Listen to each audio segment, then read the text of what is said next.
Okay, so today's lecture is a super exciting one. It used to be a really hard one to teach, but I find now that we've got the cadence down and it's a little bit easier to kind of get the point across. But this is the one where kind of all of the ideas we've been working to come together and do something awesome. We talked about last week, you know, we want our thing not to move up and down, side to side, or spin about in the world. So there must be reactions that stop it.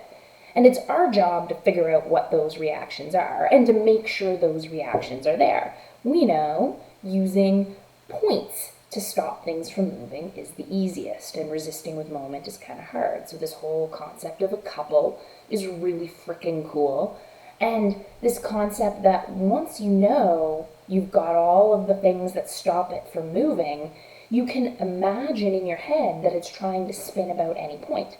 And it doesn't matter. You can do the same set of calculations. Because if it's not spinning about one point, it's not spinning about any points.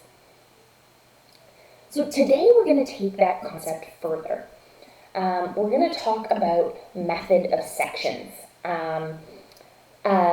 Method of sections is basically saying if we have that object we were talking about and we cut it in half, imagining we cut it in half and look at one half of it, but we know the rest is there.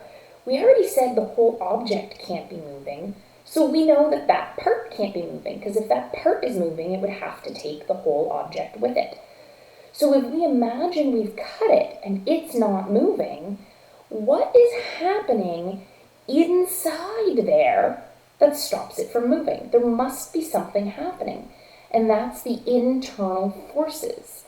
So that's exactly what we're going to do in this concept of pretending to cut things up to see what's happening internally is called method of sections. This week we're going to do method of sections on the easiest one to talk about, which is trusses. Even though they're the more complex thing to look at and build, the members, or we strive really hard to make sure the members are only in axial loads. So that means compression or tension. And so it's really easy to talk about. Next week, we're going to talk about internal forces of a single member that aren't just axial, or shear and moment. And that one's a little bit harder to talk about, but once you see that it's kind of just a compressed version of our truss, it starts to get a little bit easier to talk about. I apologize again that I'm a little bit behind on things this week. I got some wonderful emails from you guys. You guys have been truly amazing with everything you guys are trying to deal with. I can't believe so many of you have taken the time to email me. It's truly humbling. But I've lost my early morning segments, mostly because time change has really fracked up my kids good. They used to get up around 7, and so if I got up at 4, I could get a few hours of work in. Last week, at least one of them would get up at 4:30. This week's been a little bit better, 5:45 for the most part. But you can't get any work done when they're climbing on you. The only reason I can get this work done is because I have somebody on Tuesday, Wednesday, Thursday helping out. So, my productivity has been drastically reduced, and unfortunately, you guys have to bear a part of that burden with me. Hey, at least I'm not making you change dirty diapers. So, today we're gonna start going with these.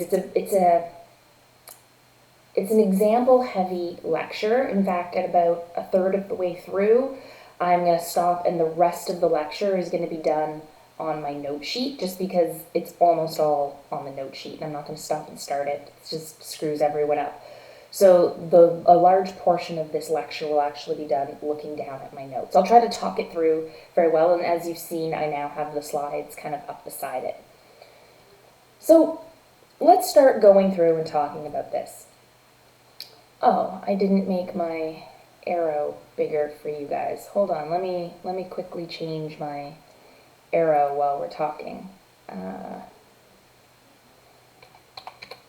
Mouse settings. Let's get this changed for you guys.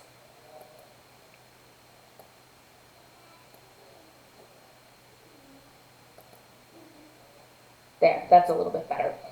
Okay, so last week we talked about free body diagrams, and we looked at the coordinate system, where upwards for y is positive, to the right for x is positive, and out of the page is z positive. So anything spinning about z with our thumb, I don't know what way you guys are seeing this, out of the page is positive, and then our fingers curling is the direction that our arrow is trying to spin in. And then we looked at a basic form here. So this is what we looked at last week, and we looked at our reactions for a pin, ry and rx, for a roller, just ry or just rx, and then a fixed connection would be rx, ry, and rotation about z. We try not to use these if we don't have to, mostly because they're hard to detail. If we say we're restraining it in x, we have to build something strong enough to make it restrained in x. And that's expensive. I'm feeling like I look very old in this light today. I'm not enjoying the video camera today. And then I showed you what the diagrams would look like if we were drawing a plan, for example. So if you see a gap like this, you know that we're talking about a pinned connection between two elements. If you see this solid filled triangle, you know we're saying that it's moment connected there. And we talked about being statically determinate, moving up and down in x, back and forth in, or up and down in y, back and forth in x, or trying to spin about z. And then this is our basic, or our most common type of beam, a uniformly distributed load on a pinned roller condition. So this is kind of our most common one, and we're going to do a lot of examples of this. We're going to next week do a few others besides that, but this one's going to be the most, probably 95% of the beams that get designed have a load layout like this, or a loading diagram like this. So I'm going to see what those loading diagrams look like next week, but this is to kind of start the conversation. What we haven't talked about is implied loads, or internal implied loads, or partial free body diagrams. I don't know if any of you are engineers in this course, but if you have, you're probably going to be like mad at me saying, why is she doing method of sections? What about method of joints? But here's the cool thing. For the rest of you, you don't give any F's about what I'm talking about. For those who are engineers, method of sections and method of joints are just the exact same thing. Method of joints is literally method of sections.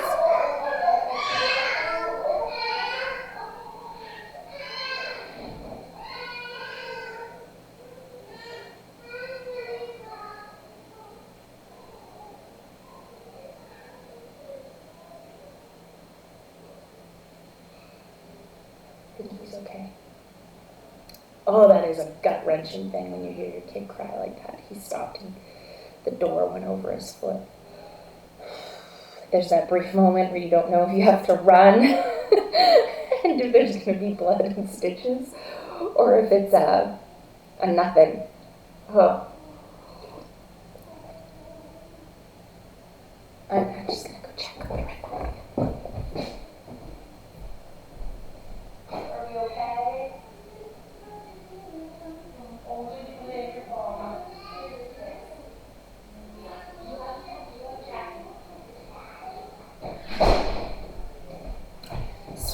That's just, I need a hug and a kiss when he's like that. Okay, so what we're talking about here is how do we draw our arrows to talk about tension and compression internally in an object. So what if we pretended we were talking about this point right here? We were talking about this point right here, and here's our reaction, and here's a load. An arrow pointing to the joint, or at this point right here, is compression. An arrow pointing away from it is what we would call tension. If we were talking about these points right here, or a joint in the middle of the object. So not an actual joint, but an imaginary joint right here. An arrow pointing towards it would be compression, and an arrow going away from it would be tension. So if I drew an imaginary line right here and cut this right here, and I only looked at this part of it, I drew a line right there, an arrow pointing towards that cut would represent compression, and an arrow drawing away from that cut would be tension. So this is where we're going to switch to our examples now. And it's going to be example heavy, and it's going to be rigorous, and we're going to do the same thing again and again and again and again and again. And the idea here is that if we do something very complicated multiple times, we will see that it's actually pretty simple, and we're just repeating the same boring old steps again and again and again. The big difficulty is at the very beginning, what assumptions do we make? Or how do we draw things? And this is where knowing that an arrow pointed towards it is compression, and an arrow pointing away from it is how we represent tension. So I'm going to stop this and switch my camera up, and we're going to start doing example problems now. Okay, so we have an example here of a truss that has a force of 100 kilonewtons pointing downwards at this point on our truss. We have a free body diagram here. They've shown us that it must be a pin roller support because we've got only an XY or an RY support here, and over here we have an RX and an RY support. They've told us there are 4 bays at 2 meters, so that's 2 meters, and that's 2 meters, that's 2 meters, and that's 2 meters, and it's 3 meters tall. So the first thing they've told us to do is to solve for the reactions.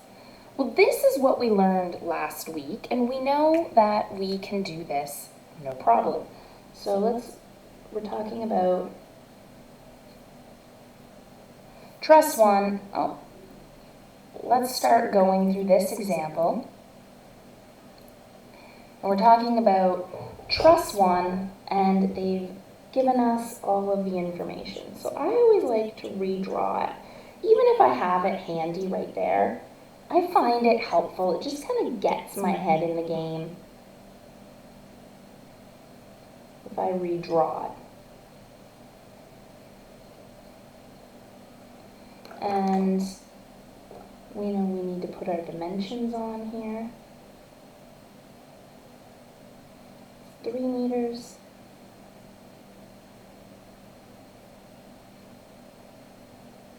And it was 2 meters, 2 meters, 2 meters, and 2 meters.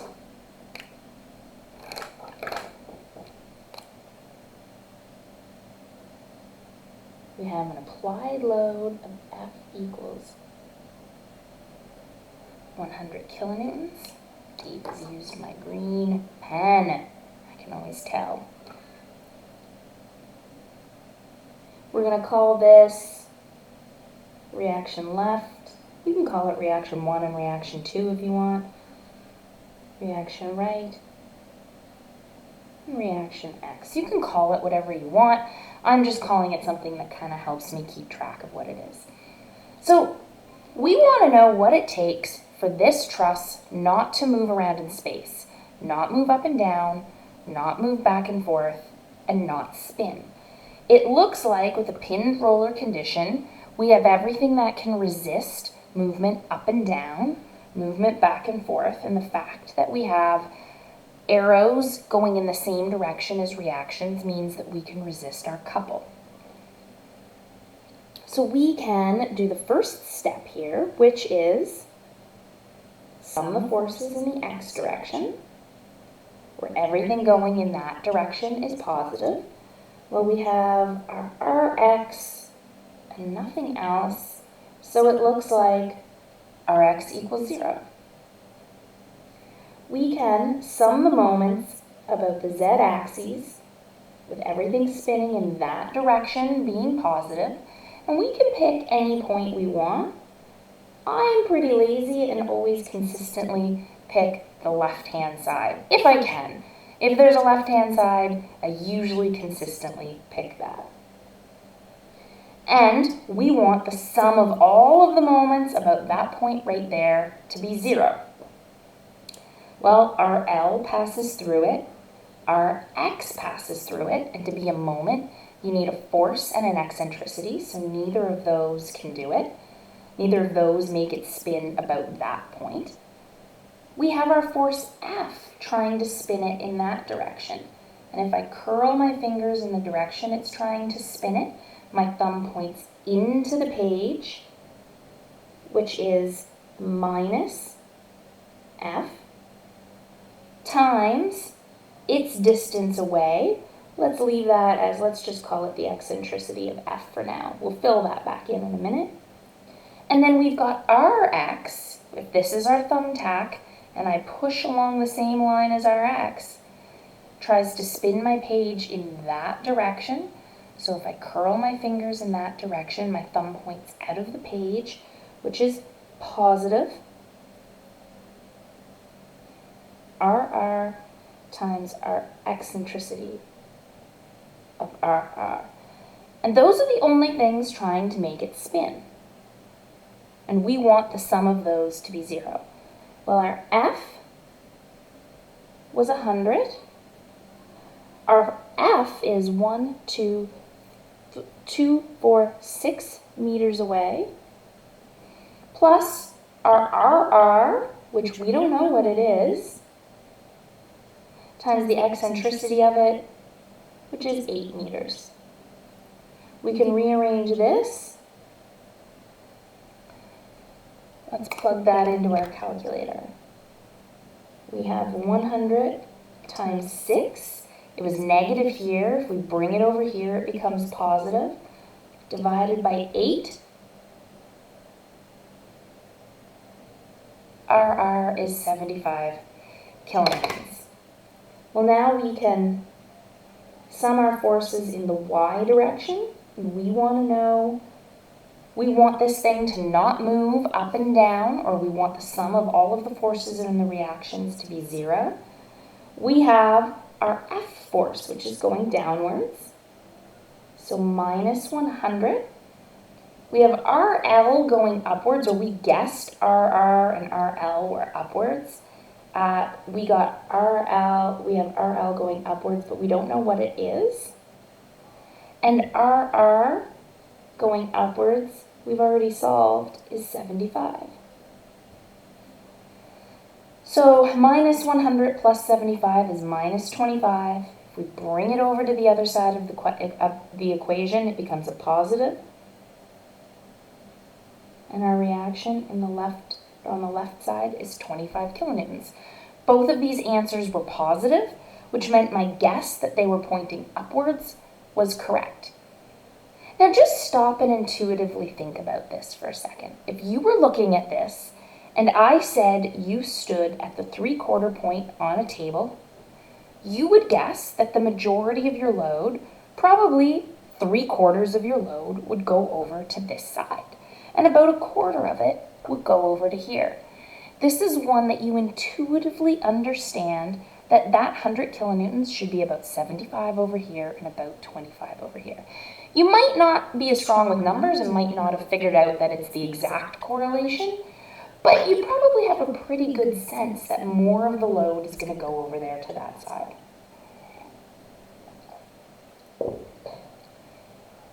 So let's take a look here at our slides. So we can see that we've solved for our reactions. But we want to know, so that's great, we can design our supports to resist these loads, but we want to know what the internal forces are. We want to know what the force is in each member. Are they in tension? Are they in compression? What are those values? Because ultimately, we have to design members that will support those loads.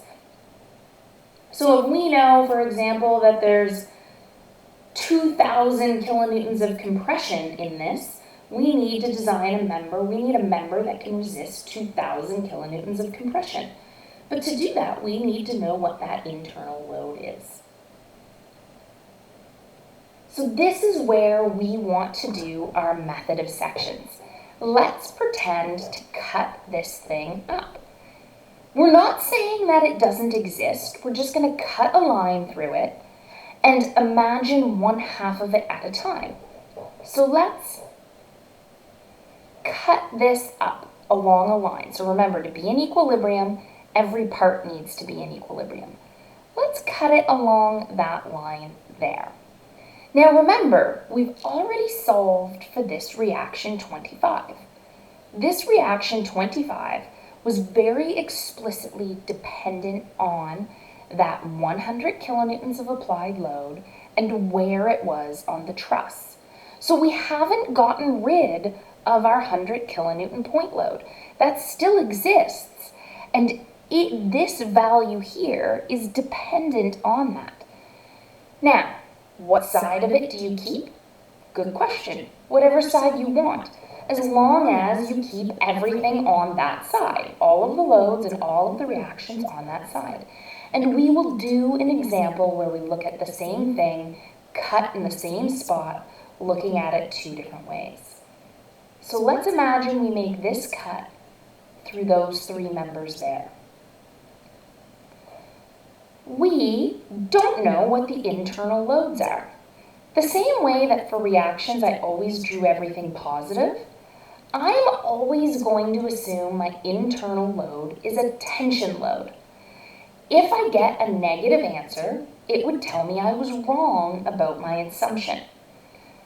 And remember, a tension load we always draw away from the point we're talking about. So for this member, we're imagining we're talking about this point right here. So if I want to say it's in tension, I draw an arrow away from it. So if I wanted, I could draw these all in compression, no problem. And if I got a negative answer, it would mean my member was really in tension. And you could guess, you could draw some in tension and some in compression. But remember, the negative number means your assumption was wrong. So if you switch it up, you'd have to be paying really close attention to what your preliminary assumption was and go back and check. Before you would know if it was in tension and compression, you would have to know what your original guess was. So the way I handle that is I just always assume it's in tension, and then a negative number always means it's in compression, and a positive number always means it's in tension. And then I don't have to worry so much about going back and looking at my preliminary sketch. If I get a negative number throughout my calculation, it means that member in my method of sections cut is a compression member. If it's a positive, it means it's a tension member.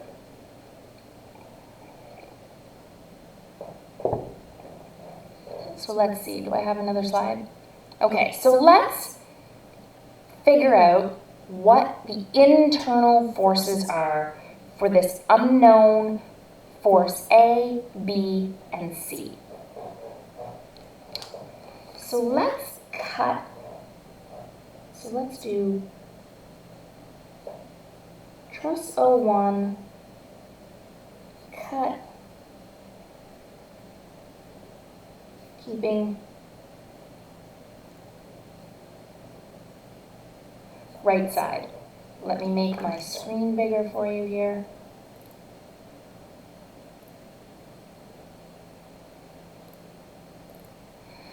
So let's do this problem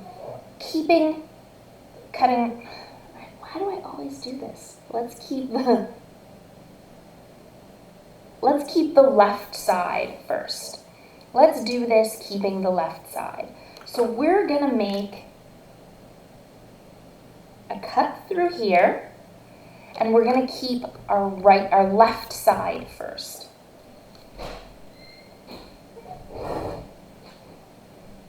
So let's redraw this.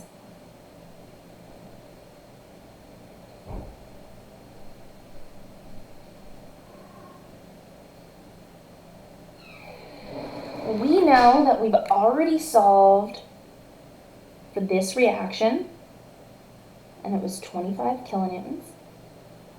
We solved for that reaction, and it was 0. We know that this is 2 meters. And we don't know where along this member we're cutting. We could be cutting right here on this member or way out here. So that's not really relevant right now. And then let's draw all of our unknown internal forces in tension. And let's call it A, B, and C. And we want to figure out what those internal forces are. We have a partial free body diagram, and this partial free body diagram is dependent on the whole object.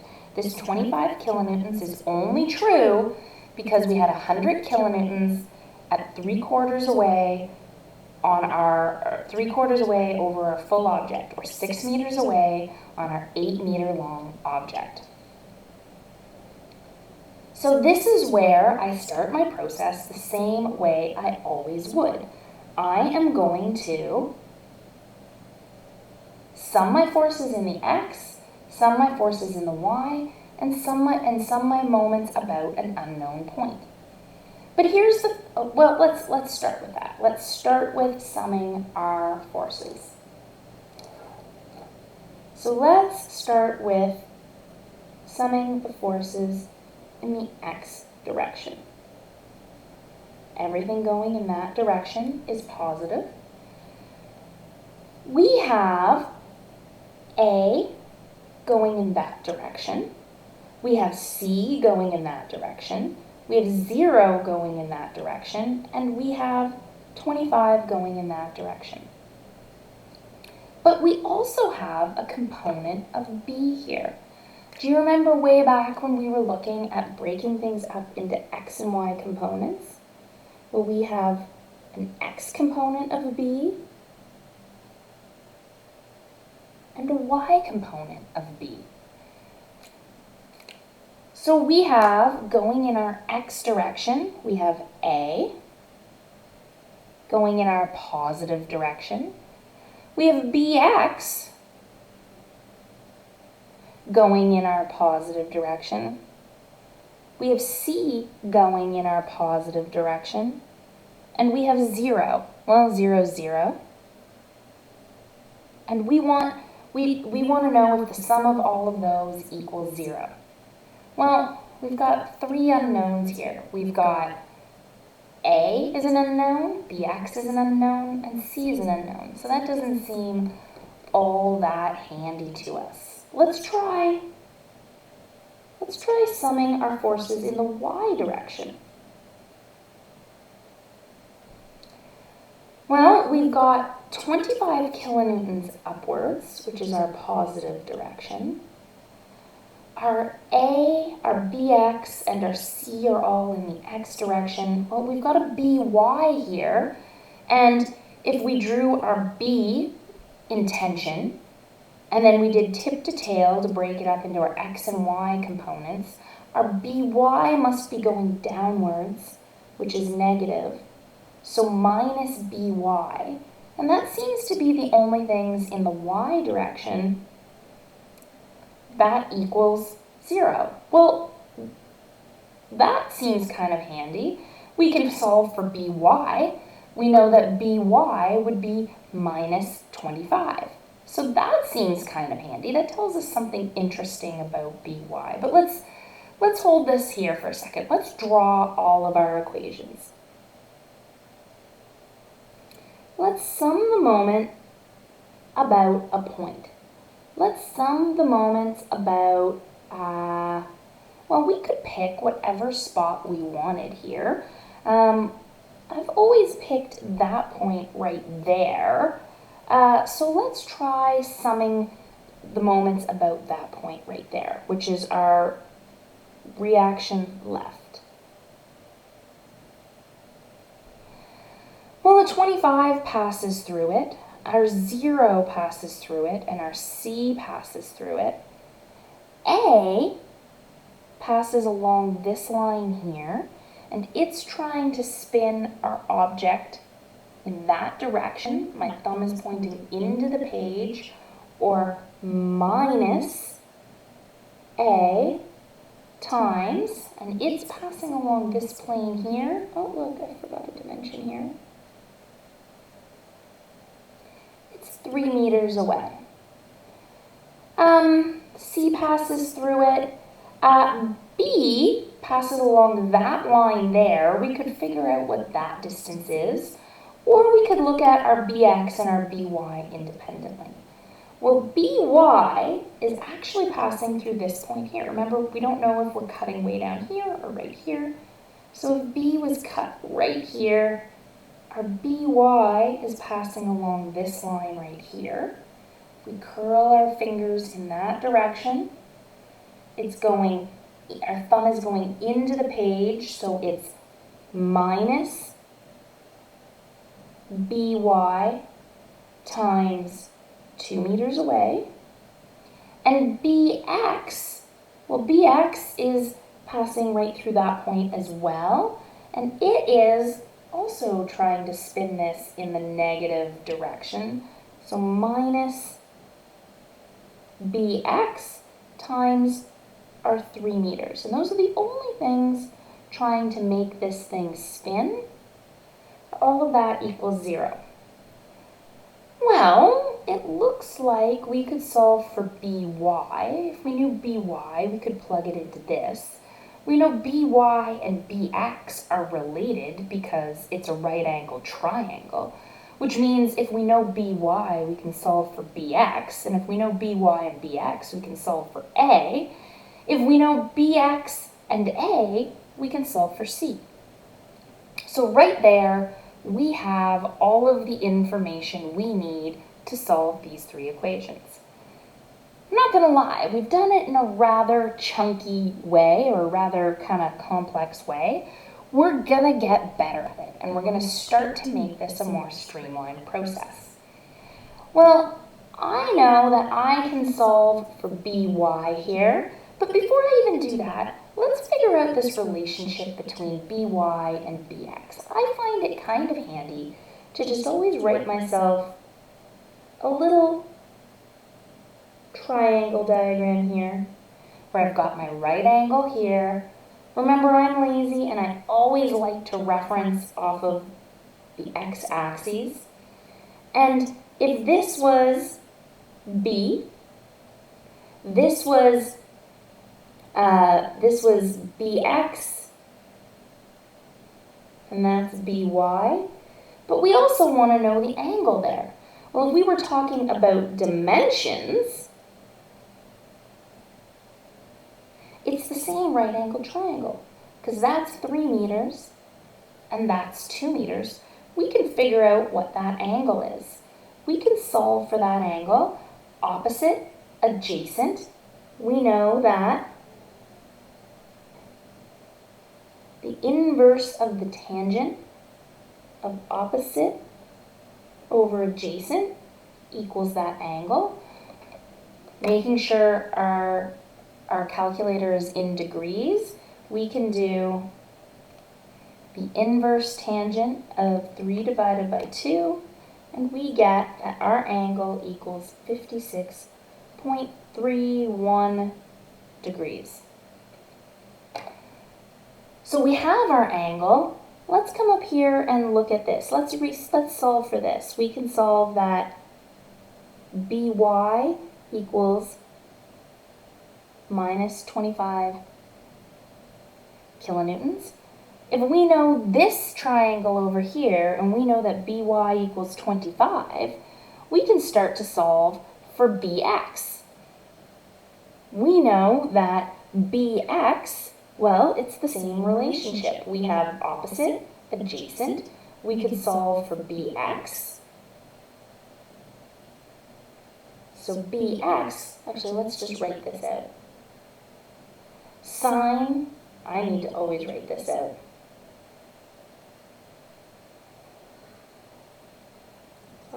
Toa. So we have opposite hypotenuse, opposite over adjacent. So the sine of the angle equals the opposite side over the hypotenuse, which is b. The cosine of the angle is adjacent, which is bx divided by b. And the tangent of the angle equals opposite over adjacent, or by divided by bx. So bx here, if we bring this over here and divide through, bx is by divided by the tangent of the angle, or minus 25 divided by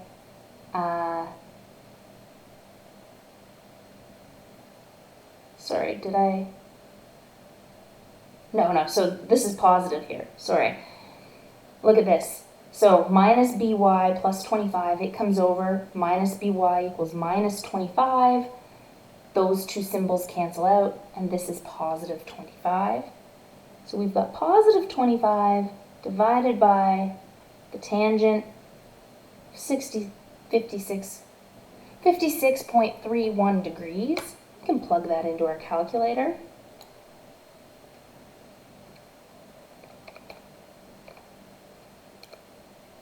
And we get that our bx equals 16.67 kilonewtons. And b, we want to solve for b. Well, we can take any one of these now. B itself is going to equal bx divided by the cosine of our angle, or our 16.67 divided by the cosine of 56.31. 16.67 divided by the cosine of 56.31, or 30 kilonewtons. So we know bx, by, and b. Well, if we know bx and by, it looks like we can solve for a. So we can come back up here and we can say that our minus a times 3 minus our by, which was 25 times 2, minus our bx, which was 16.67 times 3 equals 0. We can rearrange all of this and we can plug all of that in and we can solve for a, which is minus 33.3 kilonewtons. Well, a negative means that my answer is wrong, or my arrow, my guessed at direction here is wrong. So that means that if I drew it in tension, this negative means it's actually in compression. And this is why I always draw in tension. I have a handy check that if I get a negative answer, I'm in compression. If I get a positive answer, I'm in tension. I often like to just write myself a little note here that this A is 33.3 kilonewtons in compression. It's just a handy little note to keep track of these things for myself. I have one more thing I need to solve for. I have C up here, where I have A plus BX plus C plus 0. Let's rewrite that. A, well, we solved for A. We had positive A, but we know that A is a negative number because I assumed it was positive or in tension. So that means it's actually, I'm going to plug in my A with my negative here. So I've got minus 33.3 plus my BX, which is 16.67, plus my C equals 0. I can rearrange all of this. And when I rearrange all of this, I get C equals 16.7 kilonewtons, or tension, because my answer is positive. So I now have all of these values. I have that A equals 33.3 kilonewtons in compression, B equals 30 kilonewtons in tension, and C equals 16.67 kilonewtons in tension. We solved for the internal forces in those three members. There's a lot of numbers on here. I bet I can do this same thing, cutting it down just a little bit. I bet I can make this go just a little bit smoother, which might be handy because look, I still need to figure out all of the other internal members. There's 1, 2, 3, 4, 5, 6, 7, 8, 9, 10, 11, 12, 13, 14, 15, 16, 17 members, and we only solved for 3 of them. Whew, that seems like a pain in the butt. Seems like we've got a lot of work to do, and we do. Let's try doing this same problem, but let's cut it here and do it from the other side. I'm going to give you another handy tip. I'm going to give you 2 handy tips. Actually, you know what? Screw it. Let's do this part again, introducing 2 handy tips. It's the exact same thing. I'm just going to streamline it a tiny little bit. And then we're going to do the same thing, cutting it from the other side. So let's do the same thing we just did. Truss 1,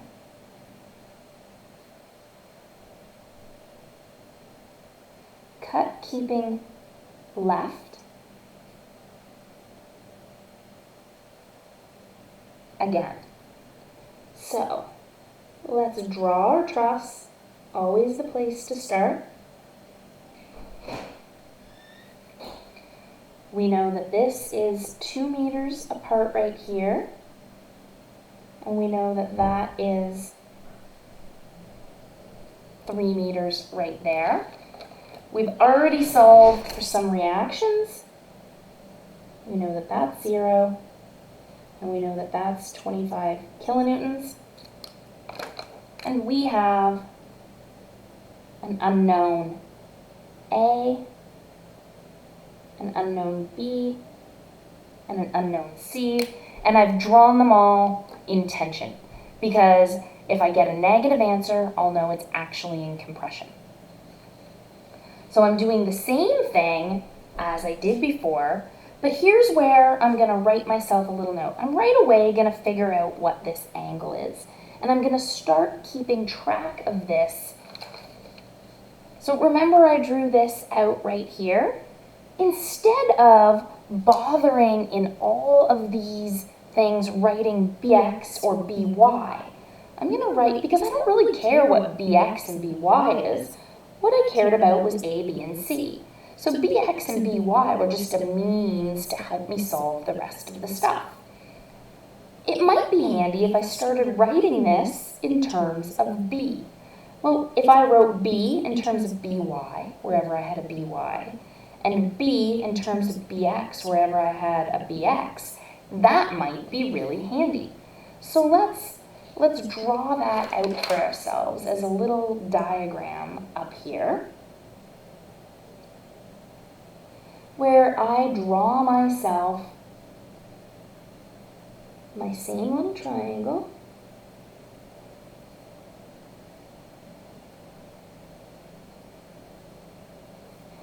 And I've already solved for the angle. That angle is no problem. We've already solved for that. We know that, maybe we could even do that again if we wanted. This triangle is 3 and 2. So we solve for our angle, and it is the inverse tangent of 3 divided by 2, or 56.31 degrees. But this same triangle, visually, is by, bx, and b. So that means our BX, if we wanted to rearrange cos times the angle equals BX of y, or sine of the angle equals BY divided by B. Let's rearrange this one right here. Let's rearrange that. B equals, or sorry, BY equals B times the sine of the angle.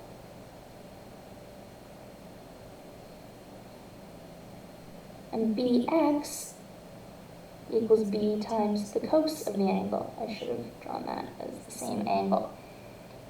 So this is where it's going to start to get handy. We're not going to bother with BX and BY. Anytime we have a BX, we're going to plug in B sine of the angle. And anywhere we have a BX, we're going to plug in B cos of the angle. We're not even going to bother to write BX and BY in equations anymore. And there's another part that we're going to make it a little bit easier. We're going to pick a handier spot to sum our moments about. Remember, you can pick any point you want to sum the moments about. So let's sum the moments. Let's sum the moments about a point for ourselves here. Remember, you can do these equations in any order you want. It doesn't change it at all. So let's sum the moments about a point. And remember, if a force passes through the node, it doesn't cause a moment. That B was a total pain in the ass. It was a bit of a B, if you want to ask me. It had its X's and its Y's, and it was really complicated. What if I imagined I was summing this around this node right here? Or node AB. And I'm summing these about the z-axis. I'm going to sum the moments about this point right here. I'm putting my imaginary thumbtack right here. So I'm spinning about that point. Well, that means A passes through the point, B passes through the point, C passes through the point, C doesn't pass through the point, and the 25 kilonewtons doesn't pass through the point. But we've gotten rid of two of our unknowns right off the bat. Let's take a look. So if I put my thumbtack here and I try to push in the direction of A, all I can do is slide. I can't spin. So A doesn't cause it to spin. B doesn't try to cause it to spin. C does. C tries to make it spin in that direction. Right-hand rule. My C causes it to spin in that direction. So plus C times the distance away, or the closest distance it comes to, which is 3 meters. Our 25 kilonewtons causes it to spin in that direction, or that direction there. My thumb is pointing into the page, so it's negative minus 25 kilonewtons times 2 meters away. Nothing else is trying to make it spin, so I can solve for this equation for my unknown C. If I rearrange this equation, I've got 25 times 2, bring it over here, it becomes positive, divided by 3, I get positive 16.67 kilonewtons. The answer is positive. I drew it in tension. A positive answer means my assumption was correct. So this is, in fact, in tension. Let's now sum the forces in the y direction.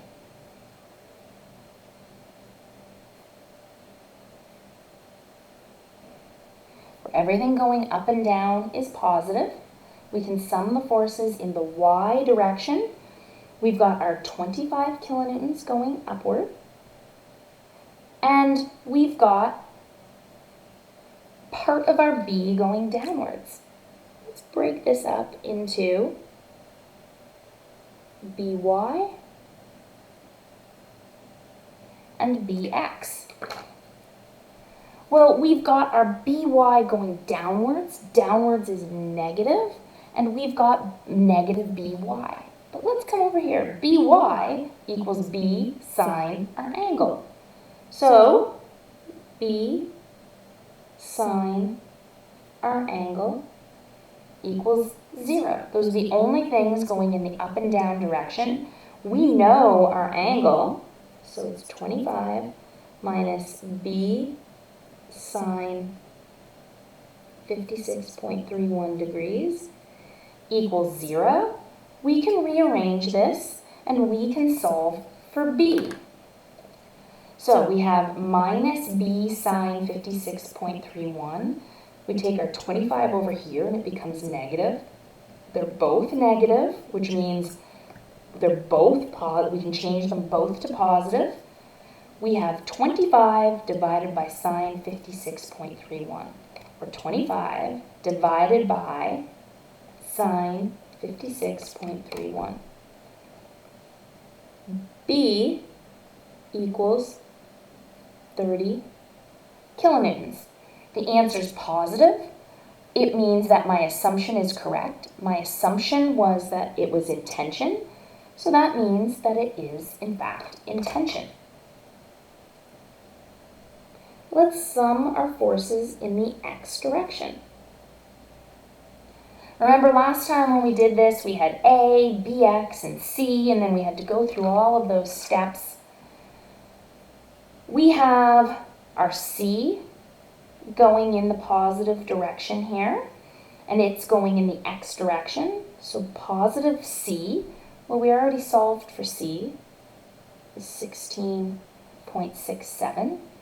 We've got our A in the x direction, and it's positive, but we don't know what it is. And we've got Bx. Bx is going in the positive direction, so positive Bx. But rather than write Bx, we know that Bx equals B cos our angle, and we know what B is. So Bx can be written as B cos our angle, and we know that it is 30 cos 56.31 degrees. So this was C, that's A, and that's Bx equals 0. We can rearrange all of this, 16.67 plus 30 times the cos 56.31. Positive, we take it over to the other side. A equals minus 33.3 kilonewtons. That negative means that my assumption is wrong. My assumption was tension for A.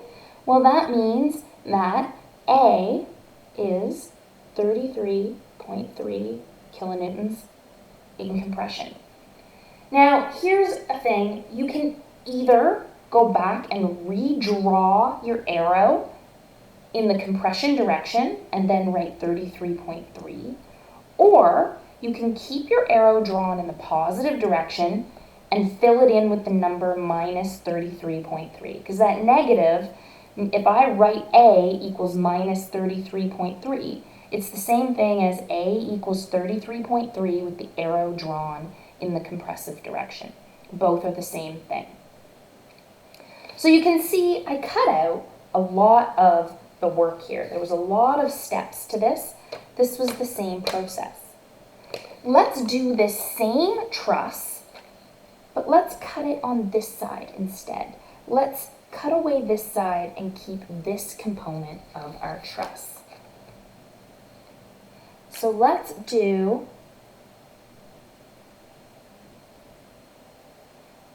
truss 01, cut keeping the right side. So it's the exact same thing, we're just cutting keeping the other side.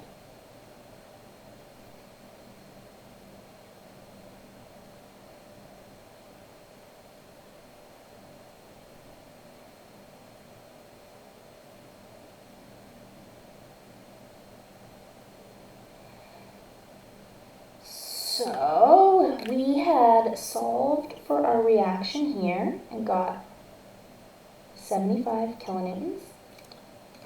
We have unknown values here.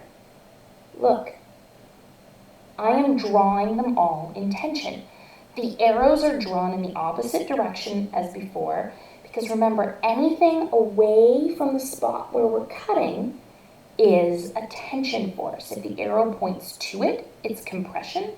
If the arrow points away from it, it's tension. So I'm drawing A, B, and C in tension, even though I'm cutting it from the other side. And we had an applied load of 100 kilonewtons. So because we're looking at keeping this side, we have to include that force now. This dimension was 3 meters. And we have 2 meters and 2 meters, and we're cutting somewhere in the middle of that third bay. We don't know if we're cutting right here or all the way over at the other end. We've already figured out that this angle right here is 56.31 degrees. I don't think I'm going to do that again. And we know that if we draw similar triangles here of our angle, and this is B, this is BY, and this is BX, because we can still draw the same triangle, we know that BY equals B times the sine of our angle, and BX equals B times the cos of our angle. One of the reasons I always like to draw my angle relative to the x-axis is it means I can be lazy and my y is always related to sine and my x is always related to cosine. If I did it from the y-axis, I'd be totally in my rights to do that, but this would change. And I'm pretty lazy, so I like to come up with a routine habit that lets me keep everything as repetitive as possible. So let's sum our equations up. Let's do our 3 equations now. Let's sum our moments about the z-axis. And let's pick this node right here. Let's pick BC. Again, I'm lazy. I want to pick the one that gets rid of as many forces that cause it to spin as possible. I'm picking this point to make it spin, and C passes through it, and B passes through it. So I don't have to worry about those causing a moment about that point. Remember, I could pick any point that I want to make it spin about, but I'm lazy and I'm going to pick that one so that I only have to worry about some of the easier forces here. I have A trying to make it spin. A is passing in that direction, and it's trying to make it spin in the positive direction. So plus A times its closest distance is 3 meters away. I have my 100 kilonewtons. This is my node right here. My 100 kilonewtons is trying to make it spin in that direction, where my thumb is pointing into the page. So that means minus 100 kilonewtons times 2 meters away. And then I've got 75 kilonewtons trying to make it spin in that direction. So my thumb is pointing out of the page, or positive 75 times 4 meters away. I can rearrange this. If I plug this into my calculator, I get negative 100 times 2 plus 75 times 4 equals positive 100. I bring it over here, it becomes negative divided by 3, or A equals minus 33.3 kilonewtons, or A equals 33.3 kilonewtons in compression. those two things are both valid statements. If I want to use this, I'd probably need to go back and draw my arrow going in the compressive direction. For all of my calculations though, I'm going to keep assuming A arrow is going in that direction, and I'll always use my minus 33.3. Let's sum our forces in the y direction now.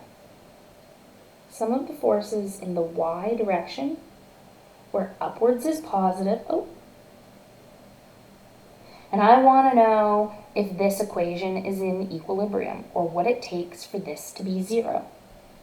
I've got 100 kilonewtons downwards. I've got 75 kilonewtons upwards. A and C are both in the x direction, so I've got the y component of B going upwards. So the y component of B is going upwards, which is positive. So positive BY, well, BY is B sine the angle, or B sine 56.31 degrees. And those are the only things going in the up and down direction. I can rearrange this and I solve for B. I've got negative 100 plus 75 minus 25, bring it over to the other side. It becomes positive 25 divided by the sine 56.31, and B equals 30 kilonewtons. I drew B in tension. My answer is positive, so that means B actually is in tension. I can sum my forces in the x direction now. So everything going in this direction, where the arrow pointing in that direction is positive. Well, I've got A going in the negative direction. So minus A, but look, A is minus 33.3. I've got BX going in the negative direction, so minus BX, and BX is B cos my angle. Well, B equals 30, so 30 cos 56.31, and we've got C going in the negative direction. So minus 33.3 is positive, minus 30 cos of 56.31 minus C equals 0. Let's just bring our C over to the other side and make it positive. I've got 33.3 minus 30 cos 56.31 equals C equals 16.66 kilonewtons. My answer is positive. I assumed it was in tension, so the positive means I'm correct. So it doesn't matter what side we cut it from, we get A equals 33.3 kilonewtons in compression, B equals 30 kilonewtons in tension, and C equals 16.66. And if we had not rounded this was 6666667, and this was 6666667 in tension. So it doesn't matter what way we cut it, we get the same answer.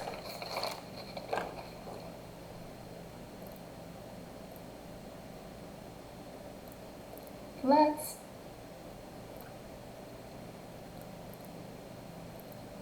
just take a look here for a second. We solve for all of those, so see, look, if I want, I can rewrite that arrow going in the compressive direction with 33.3, and B and C both being drawn away from it in tension with their values. This is correct. If I wanted, I can draw the arrow going in the other direction, or in the tension direction, and say A equals minus 33.3. Both are correct.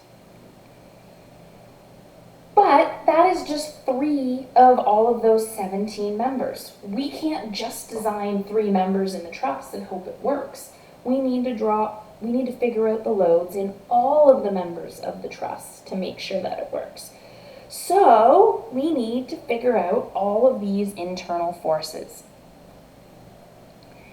Here's where I find it very handy to label things, so that I know if I'm talking, what member I'm talking about and what node I'm talking about, rather than call it the intersection, because this could be the intersection of J, K, C, and D. What a pain in the butt. So what I normally do is go around the truss and label all of the members with letters and all of the nodes with a number. And then I go through and start cutting up method of sections and knowing what forces I've cut.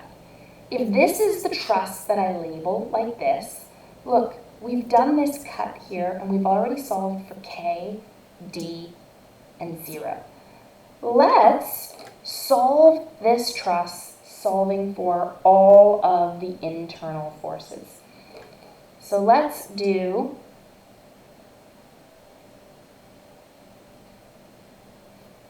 truss 01, all members. Oh, and let's make this big for ourselves.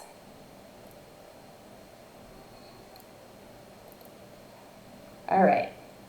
First thing I always do is redraw the problem that I'm trying to solve.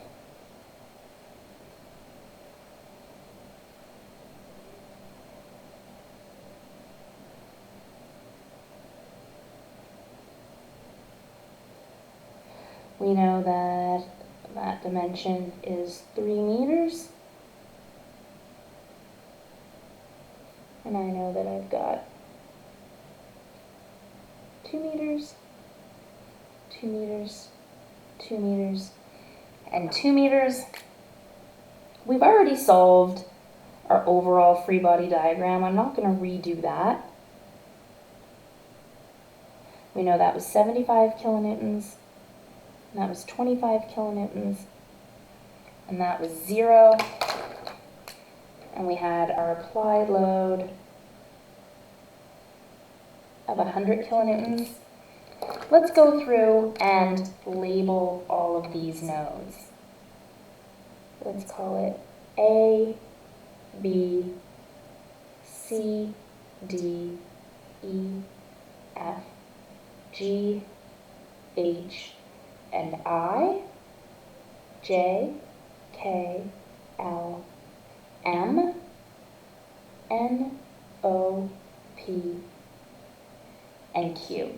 Now let's label our nodes as well. Let's call that 0, 1, 2, 3, 4, 5, 6, 7, 8, and 9. Now we have a handy way to know whatever we're talking about here, and we want to find the internal forces for A through Q. Maybe, you know what I'm going to do? I'm even going to write that out right here. Let's A, B, C, D, E, F, G, 1, 2, 3, 4, 5, 6, 7, 8, 9, H, I, J, K, L, M, N, O, P, Q.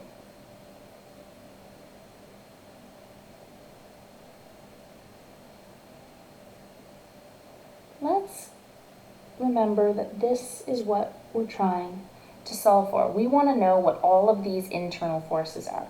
Luckily, we've already solved some of them. K was what we called A before.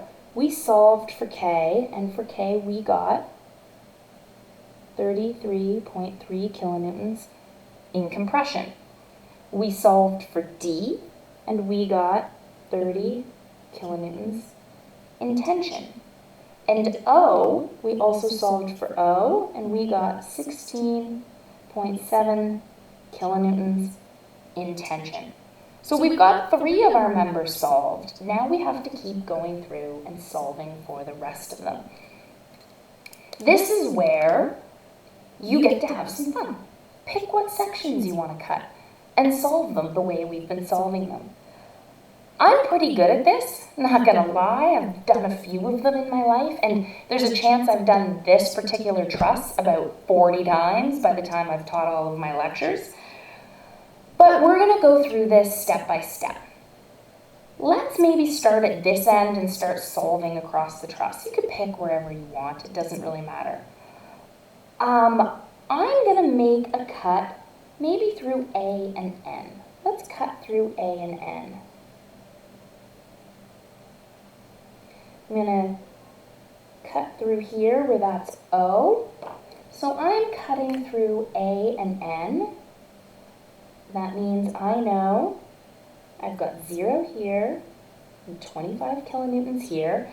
For all of those people who are engineers in the class, which there's always usually 1 or 2, this is a method of joints.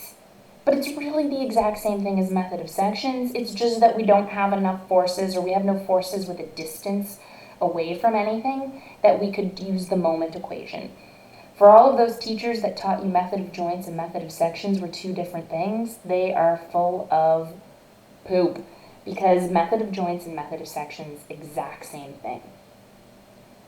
I'm going to draw my internal forces pointing away, because I don't know what value they are. I'm going to label that N, and I'm going to label A and N as my internal tensile placeholders, because I don't know what they are. And I am going to sum the forces in the X direction equals 0. Well, I've got 0 plus N equals 0, it looks like N equals 0. I'm going to sum the forces in the Y direction, where upwards is positive. I've got my unknown force A upwards, and 25 kilonewtons as my reaction equals 0. I can rearrange this, and A equals minus 25 kilonewtons, or A equals 25 kilonewtons in compression. Well, it looks like I can go back and fill in 2 more things here. 25 kilonewtons in compression, and N equals 0 kilonewtons. Let's do another section. Again, I can cut whatever members I want. What if I cut through J, B, and N here?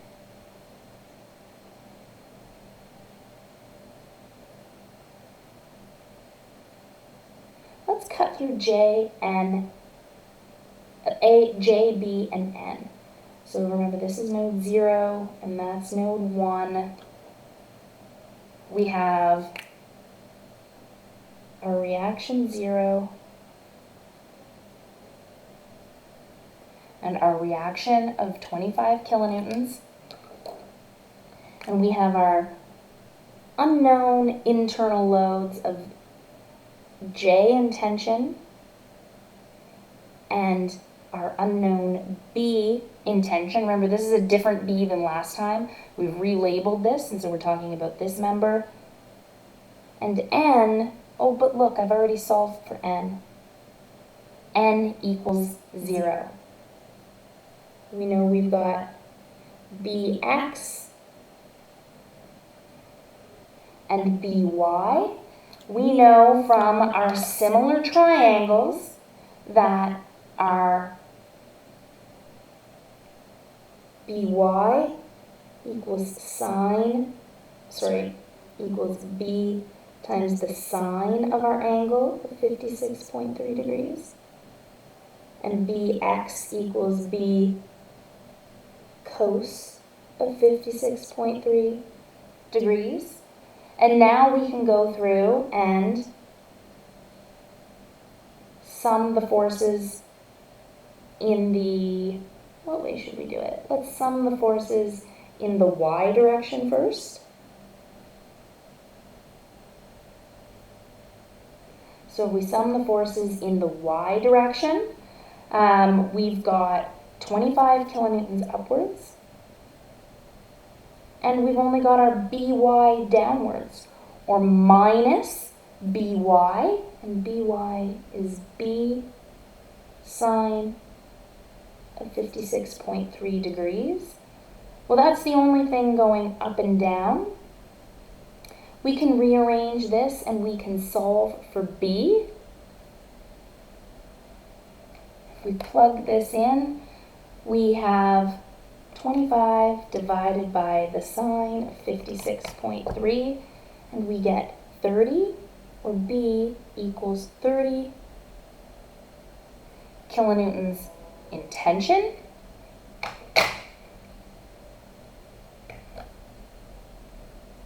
So b equals 30 kilonewtons in tension. Let's now sum the forces in our x direction.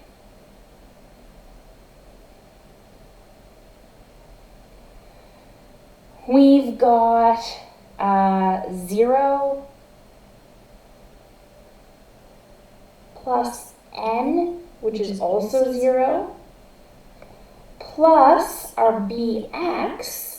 Well, bx is b cosine 56.3, but we've already solved for b, which is 30. And we've got our positive j. We can rearrange all of this, and so 30 times the cos of 56.3 is 16.6. Well, we bring this over and we get j equals minus 16.6 kilonewtons, or j equals 16.6 kilonewtons in compression. We've already solved for n, so we've solved all of our unknowns here. Let's go back and fill in our table. We've solved for b. We have b equals 30 kilonewtons in tension, and we've solved for j equals 16.6 kilonewtons in compression. So we've got a few more forces now. We've got 1, 2, 3, 4, 5, 6, 7 of our forces that we needed to solve for. Let's do yet another cut. Let's cut through, well, we've already cut through K, D, and 0, or K, D, and O. That was our previous A, B, and C. Let's cut through L, F, and P. We can keep this side, or we can keep this side. Unless there's a really good reason to, I'm pretty consistent and always keep things on this side, just so that I have a kind of routine habit that I go through. So let's do this one cut from the same side.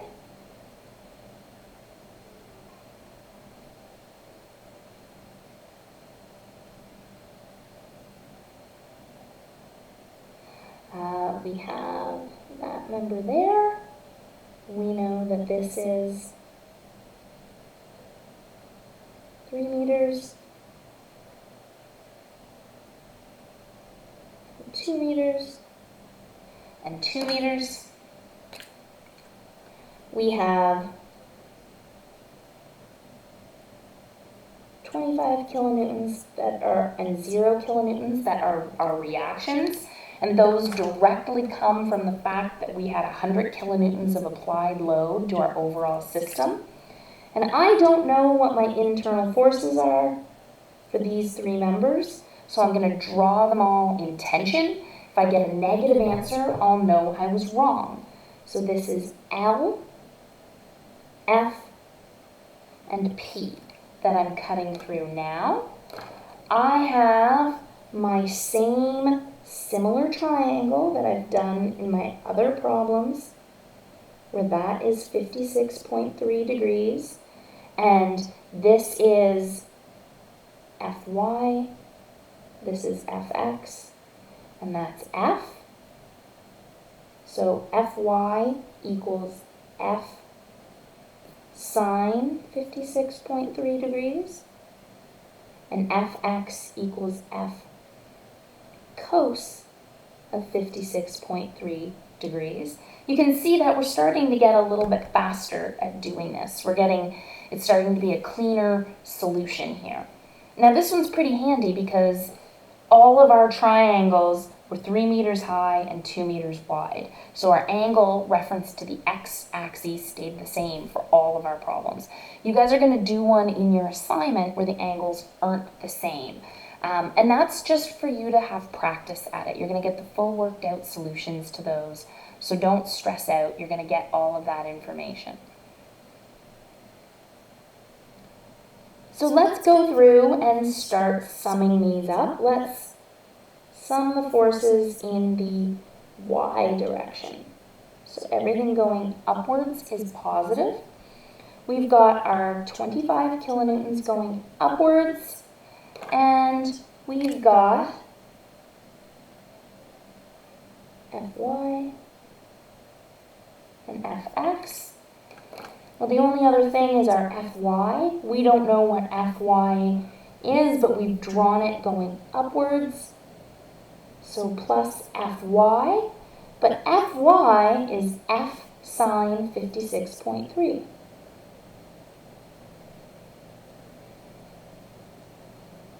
Equals 0.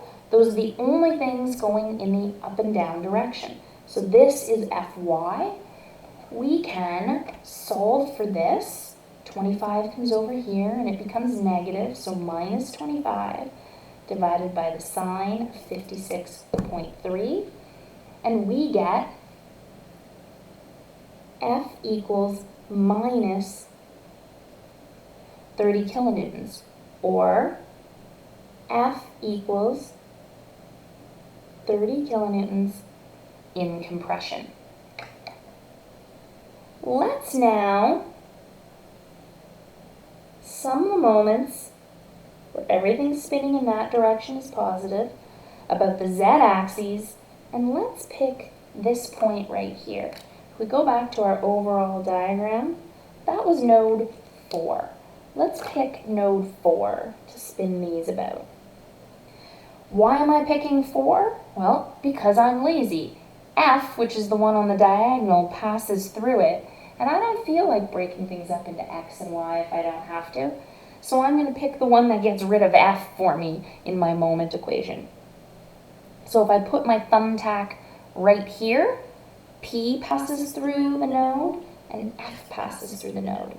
And so does my 0 kilonewton, or my X reaction.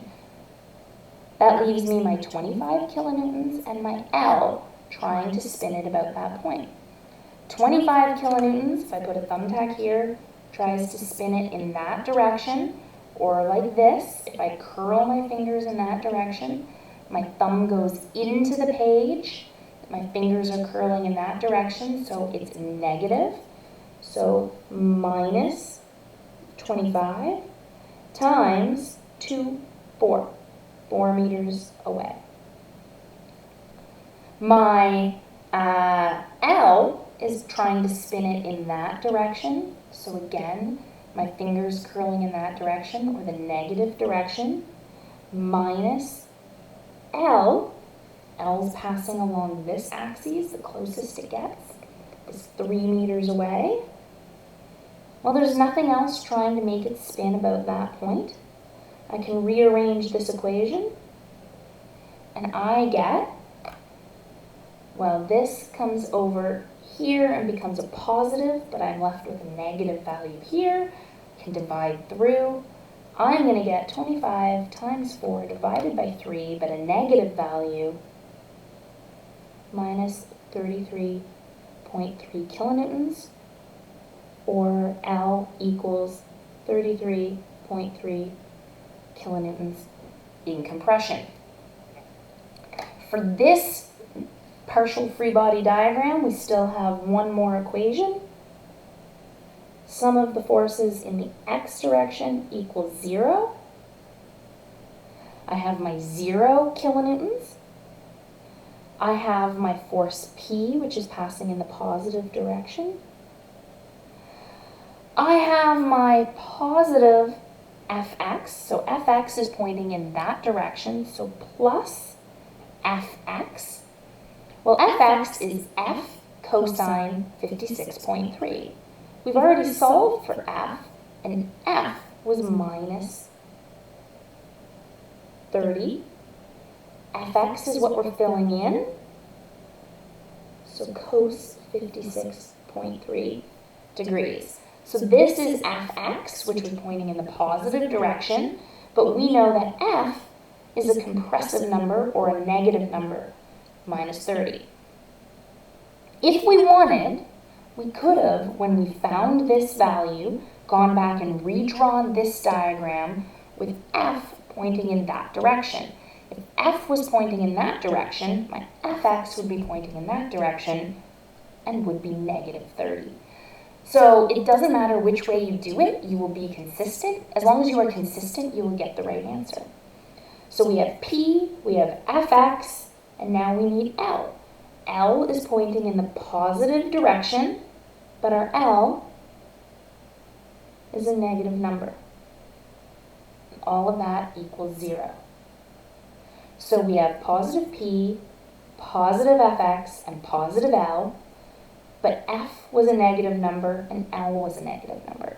So we can solve all of this now. These are both negative. We bring them over to the other side. They will become a positive number. So P equals 30 times the cos of 56.3 plus 33.3 equals, now this is where my rounding hasn't been fantastic. The answer to that is actually 50 kilonewtons. So P equals 50 kilonewtons, and it was positive, so it is in tension. We have 3 more things we can go back and fill into our table now. We solved for, what did we solve for? We solved for F equals 30 kilonewtons in compression.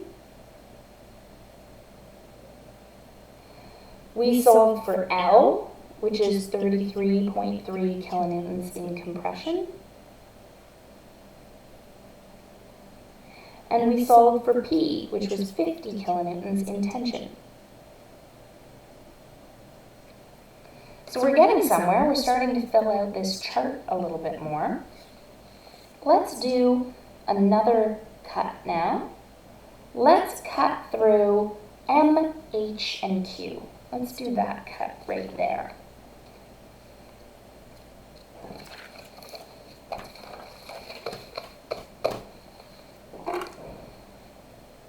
Whew. I do know that these problems are slow. We're going to go through, I might stop and make a separate video for the other truss, just so that you can see something thorough where, or maybe today is just a longer lesson. I think it's going to be helpful for you to see me just go through it. For those of you that understand it, you can scrub through it. There's going to be no new kind of special information appearing for you. If you learn better by going through and trying it out at this point on your own, no problem. And then if you screw up, you can see where the right answers are. You have that all worked out. All right, let's go through and cut through M, H, and Q now.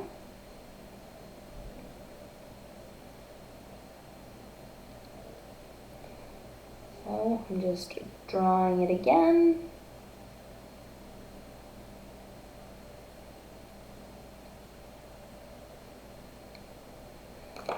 Again, we have our, oh, there's my red. We've solved for these reactions of 0 and 25 kilonewtons. We know what our dimensions are here. 2 meters, 2 meters, and 2 meters, and 3 meters. And we're making a cut on the opposite side of our applied load. So we have to start including our applied load in this. So 100 kilonewtons applied to this.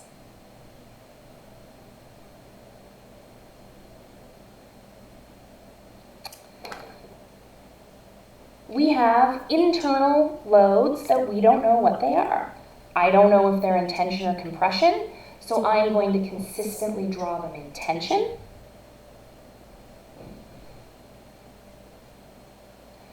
We have our unknown M, our unknown H, and our unknown Q, all drawn in tension.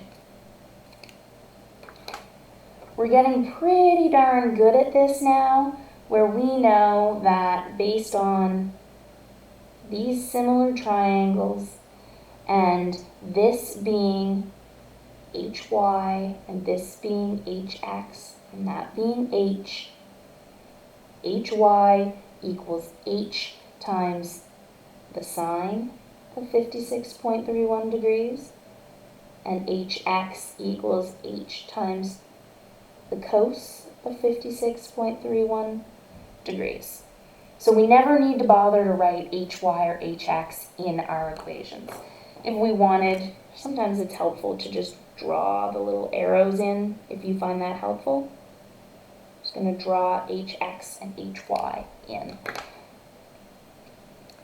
So let's go through and start summing these up. We can sum the forces in the y direction, where upwards is positive. We have plus 25 kilonewtons from our reaction. We have minus 100 kilonewtons from our applied load. And we have plus HY. HY we know is H sine 56.31 degrees equals 0. We can rearrange this for H. We have plus 100 minus 25 divided by the sine of 56.31. We get H equals 90.1 kilonewtons. Our answer is positive.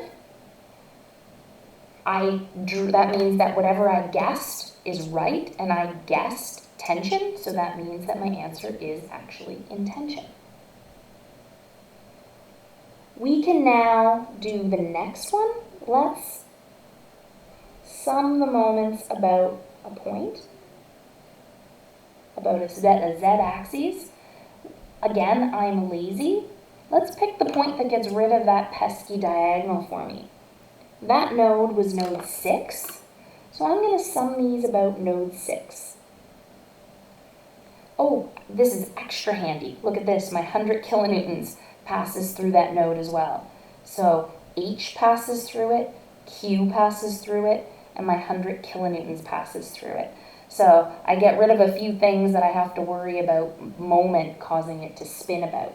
Again, I could pick any point I wanted. I could pick this point right here. I'd end up with a few unknowns in my problem, but I've got 3 equations and only 3 possible unknowns because H, Y, and HX are related to H. So there's no problem. We could pick whatever point we want, but I'm lazy and I'm going to pick this point. So if I put my thumbtack here, 25 kilonewtons causes it to spin in this direction. If I curl my fingers in that direction and point my thumb, it's into the page, so minus 25 kilonewtons times 2, 4, 6 meters away. 100 kilonewtons passes through it, Q passes through it, H passes through it. I'm left with M. M is also trying to spin it in that direction. Curl my fingers of my right hand, my thumb points into the page, minus M times 3 meters equals 0. I can rearrange this and I get that M, take that over, it's positive, divided by negative 3. 25 times 6 divided by negative 3, M equals minus 50 kilonewtons, or M equals 50 kilonewtons in compression. I guessed that this was in tension. The negative answer tells me that it is in fact in compression. Now I can sum my forces in the x direction. I've got my 0 kilonewtons over here. I've got Q going in the positive direction. I've got M going in the positive direction, but M is minus 50. I've got HX going in the positive direction, and HX is H cosine 56.3. H is positive, so 90.1 times my cos of 56.31 degrees. Well, that's my Q, my H, my M, and my 0. Those are the only ones.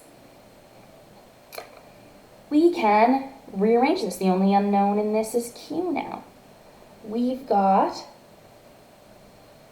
50 minus 90.1 cos 56.31, because I brought those all over to the other side. There's nothing to divide by. It looks like it's just rounding errors, but Q equals 0.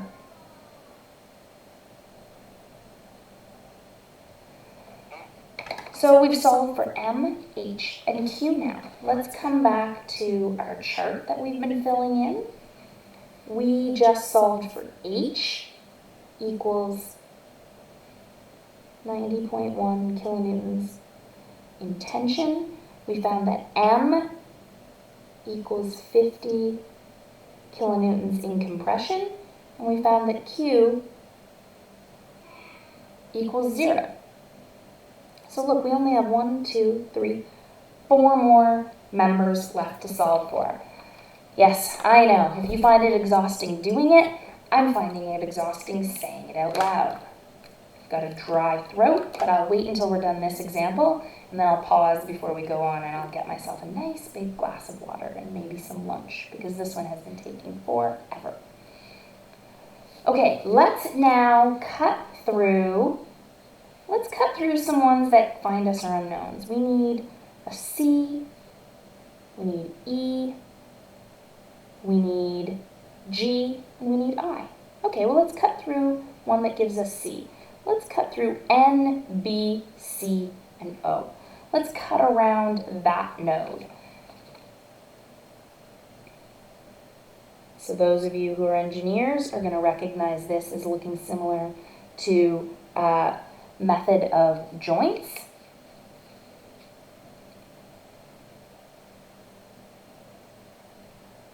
So we're cutting through node 2.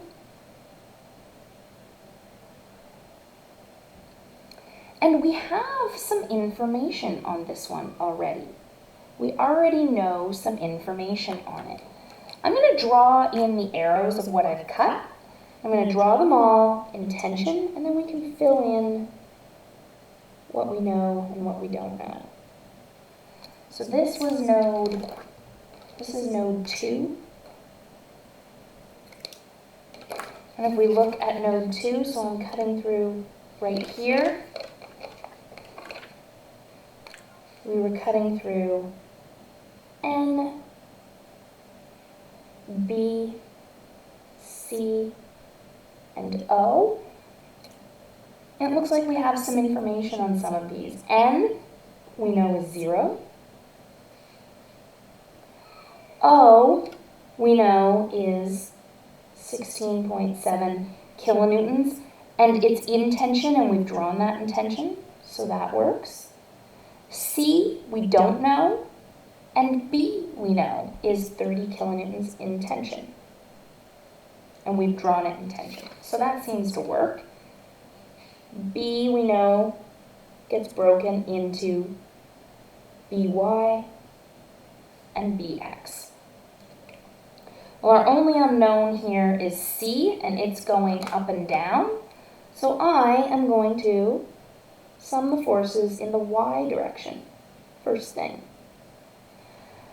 Going in the y direction, I've got C upwards, plus C, plus by. So plus my by.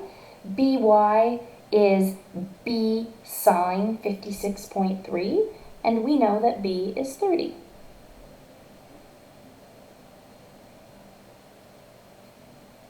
And those are the only things going in the up and down direction. So we can rearrange this and we can solve for C directly. C is going to equal minus 30 times the sine of 56.31, or minus 25 kilonewtons. Minus 25 kilonewtons, we could also call that C equals 25 kilonewtons in compression. That was the only new thing we could possibly solve for in that cut, but it gives us C equals 25 kilonewtons in compression. Do you need to make a call here now? Is this going to be a problem for you? Nope. Okay. Are you going to be a problem for me? I'm going to try not to.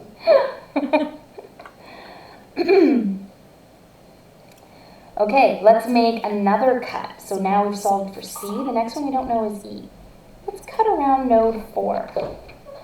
Let's cut around this unknown node 4, or this node 4. I guess it is known. And coming out of 4, we've got a bunch of stuff happening. Let's draw them all in tension and then fill in what everything is.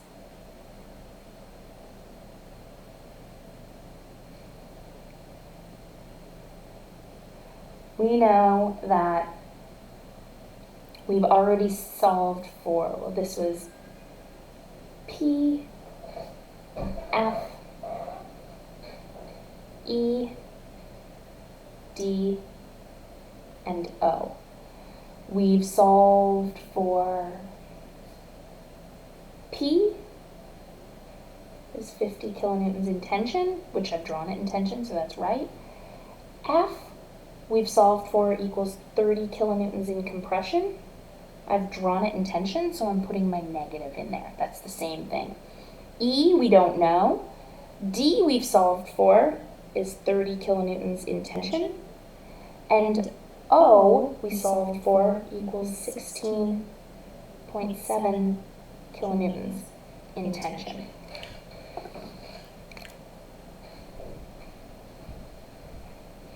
We know those have an X and a Y component, Fy and Fx, dy and dx.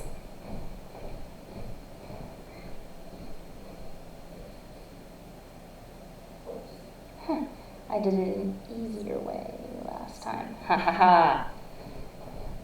I was smarter last time I did this. Let's take a look. I want to know E here. This leaves a lot of things in this problem. I'm not going to solve it this way. I'm going to take a look at it a different way. That was node 4. Let's do it as node 5. So let's not bother solving this one. Let's solve it as node 5.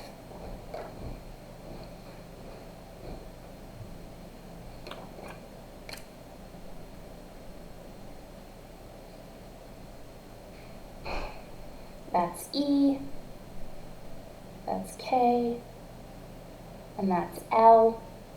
We solved for K, minus 33.3, and L equals minus 33.3 kilonewtons. We want to know what E is. Let's sum the forces in the Y direction.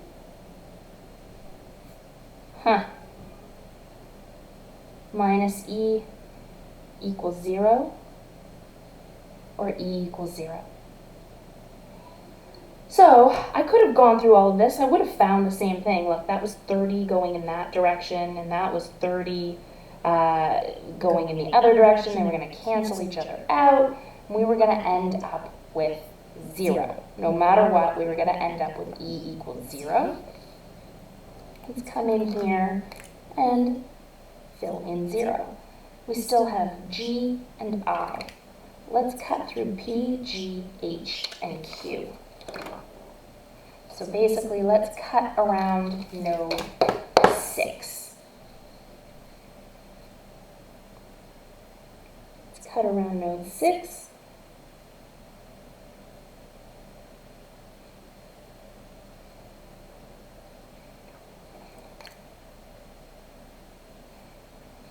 Draw everything in tension, because I'm pretty lazy. This is G, and we don't know what G is. This one is H, which we solved for. H we got 90.1 in tension, and we've drawn it in tension, so that makes sense. This is Q. We solved for Q, and Q equals 0. And P, we've solved for P, and P equals 50 kilonewtons in tension, and we've drawn it in tension, so that works. H has an X component, and H has a Y component. Let's sum the forces in the Y direction. So summing the forces in the Y direction, we've got G going upwards, or plus G, plus HY. HY is H times the sine of 90.1, and we know what H is. It's 90.1 times the sine of 56.3 degrees. Those are the only two things going upwards. We can rearrange this, and we solve for G, and we get G equals minus 90.1 times the sine of 56.3.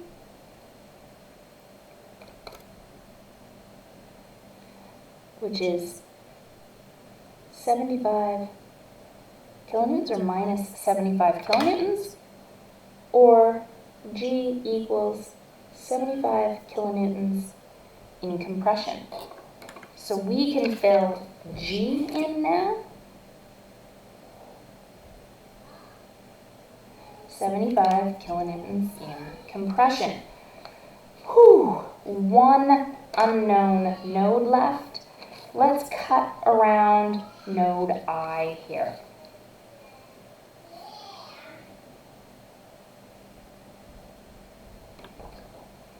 At node I, we've got our unknown I. We've got Q equals 0, and we have our reaction of 75 kilonewtons. Let's sum our forces in the let's sum our forces in the Y direction, where upwards is positive. We have I plus 75, I is going upwards, and 75 is going upwards, equals 0. I equals minus 75 kilonewtons, or I equals 75 kilonewtons in compression.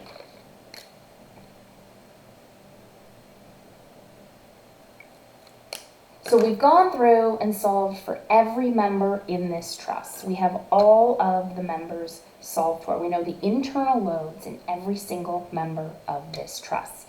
Now, assuming this was a factored load that was applied to this truss and it was the only load, we could now try to go through and find a member that works to resist these loads.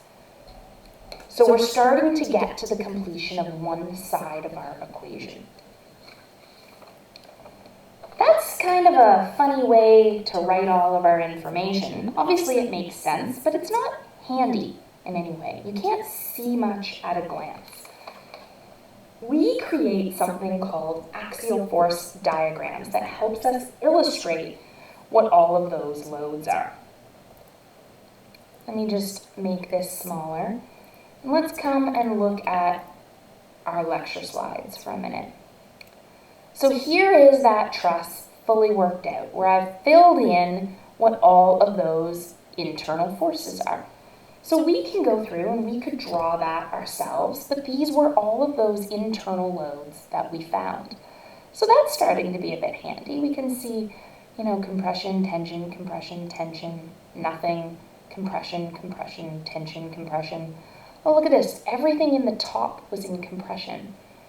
And where there were loads in the bottom, it was in tension. If I pull out my, it's less handy when it's like this. Let's talk for you guys. If I'm bending it like this, you can see that the top's in compression and the bottom's in tension. I could have another situation where it bends in the opposite direction and the top would be in tension and the bottom would be in compression. But you can see that for most things that have a support on each end, if we apply a load, we're going to have compression in the top and tension in the bottom. Here are those worked out solutions for you again, if you want to go through and do them. I'm going to stop this for a second and I'm going to go get some water, eat some food, and then I'm going to come back and continue the next example. Okay, I'm back. For you guys, that was but a split second. For me, it ended up being make lunch, do a load of laundry, fold a load of laundry, prep some dinner, get some lunches ready. But I am back and ready to do example 2 for you guys. Now, for those of you that find this easy, you can stop here and go through it on your own or try it some other way, but make sure you scrub back or scrub forward or move forward at least to where we talk about axial force diagrams, because I'm going to show you kind of a visual way we represent these things. So here is another truss, and you can see that they've told us there should probably be an X reaction here, but it's a pin roller truss with 60 kilonewtons of point load on the bottom chord of each one of these bays. Each bay is 10 meters and it's 8 meters tall. So we know we can figure out the angle here on the truss. Intuitively, do you have any gut feelings about this truss? We've got a line right here with 1, 2, 3 bays here and 1, 2, 3 bays here, and 60 kilonewtons at each one of those bays. My gut feel is that these are going to be exact mirrors of each other. Whatever I calculate on this side will be the exact same as whatever I calculate on this side. Let's do it first, because the first thing we always do is find our reactions. If we get the exact same values for both of these reactions, I think I'm going to feel pretty good solving this half of the truss, knowing that it's a mirror of each other. So let's go through and do that now. I just realized I got rid of my stuff. Here we go. All right. So first thing we're going to do is we are going to solve for the reactions. Let's make my screen bigger here for you guys so you can see what I'm doing. And let's solve truss 2.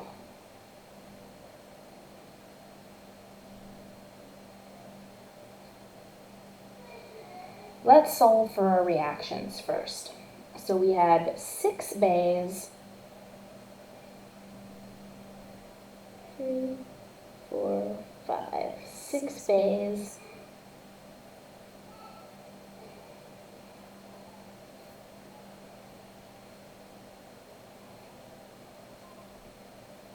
I always like to redraw it just so I can get a pretty good feel of what's going on here. We know that it's 8 meters tall.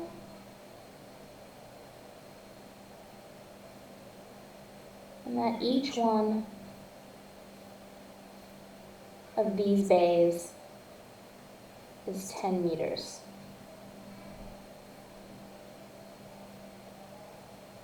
I'm going to do a little thought process here in just a second. We know that we've got some reactions here. This should be Rx, and this is RL, RR, and they are showing that there is 60 kilonewtons of applied load on the bottom cord at each one of those nodes. Let's do a thought process. When we had something on the top and it bent like that, it put the top in the compression and the bottom in tension. Applying the load at the bottom doesn't seem to change that. It seems like intuitively we should maybe still end up with compression in the top and tension in the bottom. So let's go through and find our reactions, see if it's equal on half. If it is, we know we only need to bother solving for half of these. And our intuitive guess is that we're going to have compression on the top and tension on the bottom. So those are our two intuitive guesses that if we get those numbers, we'll know we're probably on the right track. So first things first, let's sum our forces in the x direction, with everything going in that direction being positive. Rx equals 0.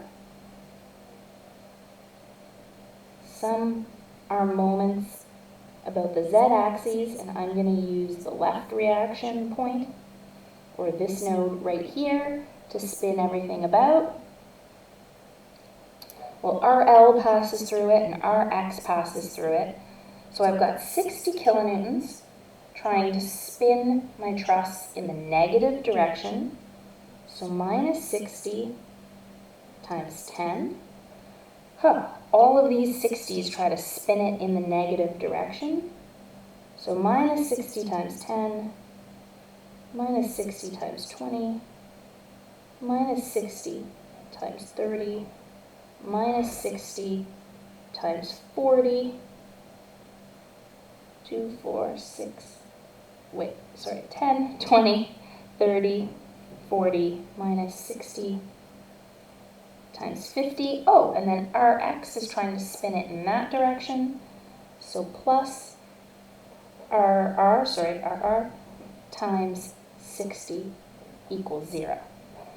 So we can plug all of that into our calculator. All of this is going to move to the other side and be divided by 60. I mean, for those of you that see it, you could divide out by 60 because there's a 60 in everything.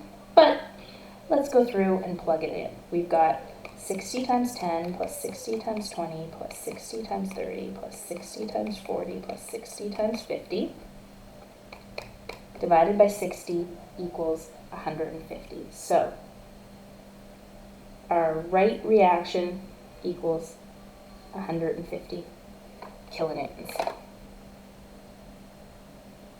Let's sum our forces in the y direction, where upwards is positive. We've got minus 60, minus 60, minus 60, minus 60, minus 60. 1, 2, 3, 4, 5. 1, 2, 3, 4, 5. Yeah, I've got them all covered. Plus our left reaction, plus our right reaction, which we already solved for, is 150, equals 0. We can rearrange this. 60 times 5 minus 150 equals 150 kilonewtons. So that plays out with what we intuitively guessed. We guessed that half of the load would go here and half of the load would go here. That tells me that I'm feeling pretty confident that when I want to solve this, I'm just going to solve this half and mirror everything over here. So let's label this truss now so that I can kind of get something, a little bit of a habit of something here. Let's call it A, B, C, D, E, wait, oh, whoop. A, B, C, D, E, F, G, H, I, J, K, L, M, and let's label our nodes. 0, 1, 2, 3, 4, 5, 6, 7. So I've got a little chart here that helps me label this. Let's B, C, D, E, F, G, H, I, J, K. No, not gonna have enough room there. Let's write this out right here. A, B, C, D, E, F, G, H, I, J, K, L, M.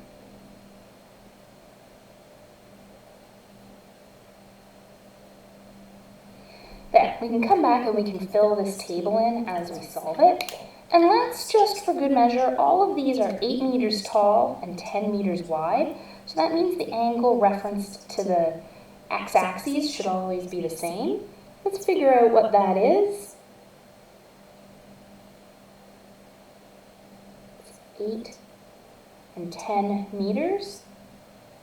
So we can figure out what the angle is. The angle is the inverse tangent of opposite over adjacent, or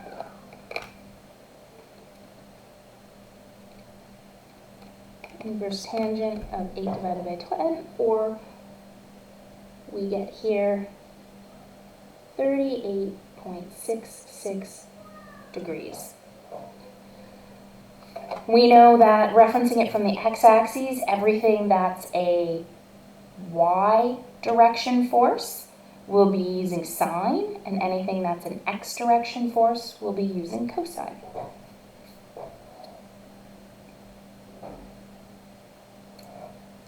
So we can go through and make our first cut. I picked kind of a ridiculous one in my example, but I see, I decided to jump around and do it from different sides and give you guys all kinds of examples. Well, I'm going to go through and I'm going to be kind of precise, and I'm going to go through and try to solve this in kind of a logical order here. I'm going to go through A, B, and K first. Let's go through A, B, and K. Well, maybe, you know what? No, I'm going to go through exactly the way I did it in the example that I gave you guys already, simply because then I can't make any stupid mathematical equation mistakes, or at least let them go too far if I'm doing it rogue. So the first one that I cut through is I, D, and L. Again, you can pick whatever you want to cut through. I'm going to pick through I, D, and L here. So let's cut through I, D, and L. Let's redraw this.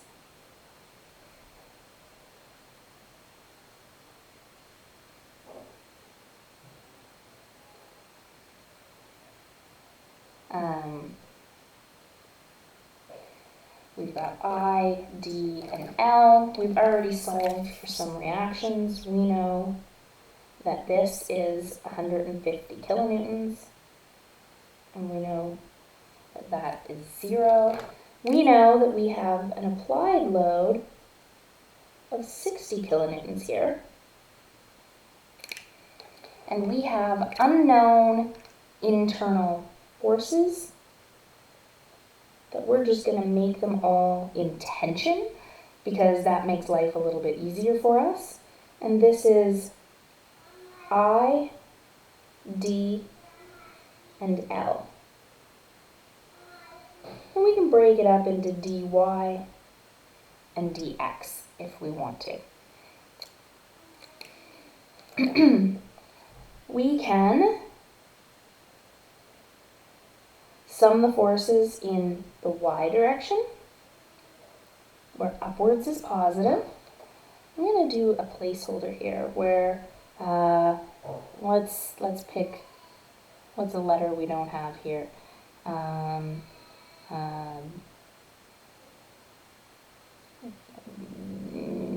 no, P, Q, Q. Let's do Q. QY is Q sine 38.66, and QX equals Q cos 38.66. There, we just have it as a handy reference that we can go back and look at whenever we need to. Q being a placeholder for whatever letter we're talking about.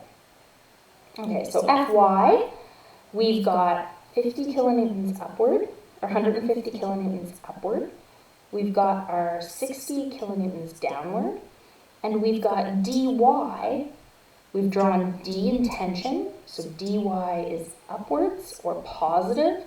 dy, anything in the y is going to be d sine 38.66. And we want to know what it takes, or we want this equation to be in equilibrium. So we can rearrange this now. 150 minus 60 is going to be 90. Bring it over to the other side, it'll be minus 90, or minus 150 plus 60, minus 90, divided by the sine of 38.66, or d equals minus 144.07 kilonewtons, which is the same thing as 144.07 kilonewtons in compression. So we have a thing we can fill in here. We have D equals 144.07 kilonewtons in compression. We can sum our moments about a point. Let's pick this node here, or node 2.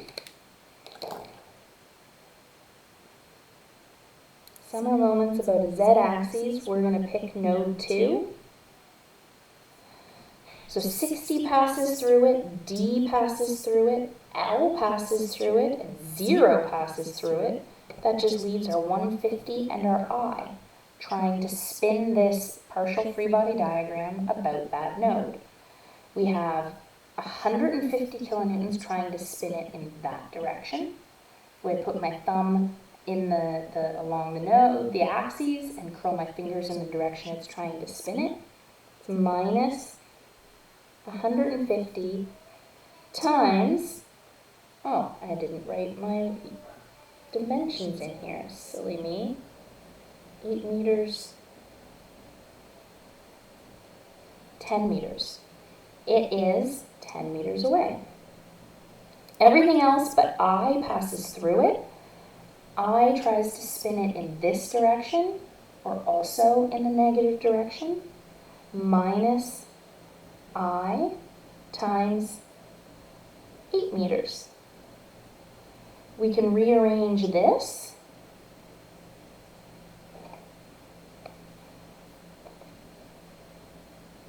$150 times 10 is 1,500. Bring it over, it becomes positive, but then we're going to divide it by negative 8. We're going to end up with minus 187.5 kilonewtons, or I equals 187.5 kilonewtons in compression.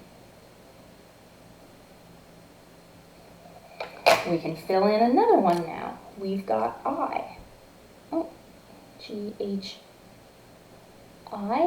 I equals 187.5 kilonewtons in compression.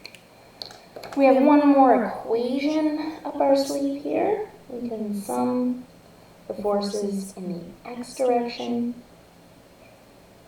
And we want this thing not to move, so sum the forces in the x direction equals 0.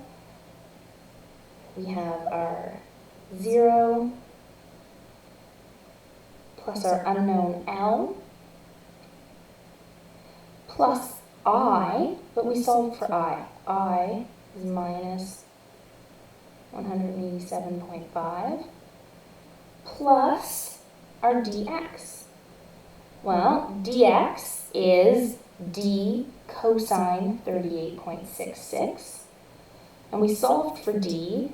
D is minus 144.07 times the cos 38.66 equals 0. So this is all the placeholder for dx. We can, the only unknown in this equation is L now. We can rearrange this. We've got a negative that goes over to the other side that becomes a positive, and then another positive. We can actually just sum this up and bring it to the other side. We've got 187.5 plus 144.07 times the cosine 38.66 equals 300 kilonewtons. The answer is positive. I had guessed that it was drawn in tension, so the positive answer means that it is in fact in tension. And we can fill in L.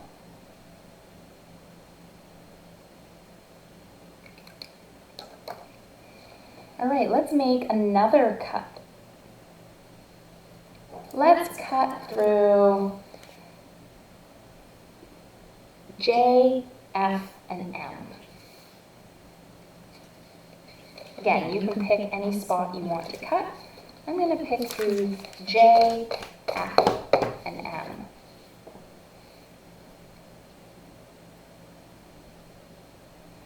So that's in our third bay.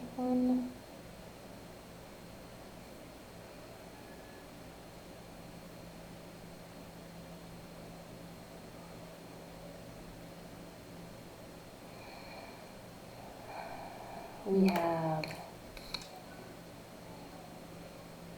J, F, and M. We know that means F has Fx and Fy. We have 60 kilonewtons here and 60 kilonewtons here. And we had previously solved for a reaction of 150 kilonewtons there and 0 there. Those are our only applied loads. I can draw these internals in here. It has no impact on it because I'm only cutting through those ones. They're more just make you feel good, to make sure you didn't forget them, draw them in kind of thing. And I've seen that I usually pick that node to draw my line through, so through node 4. We can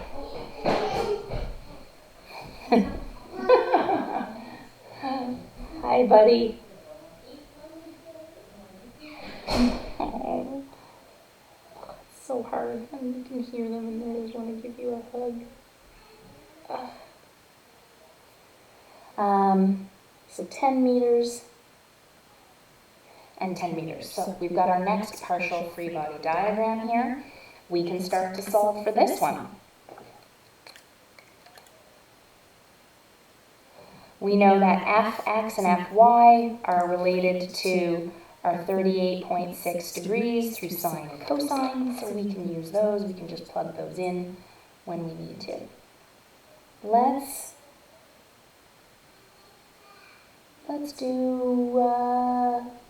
sum our forces in the y direction.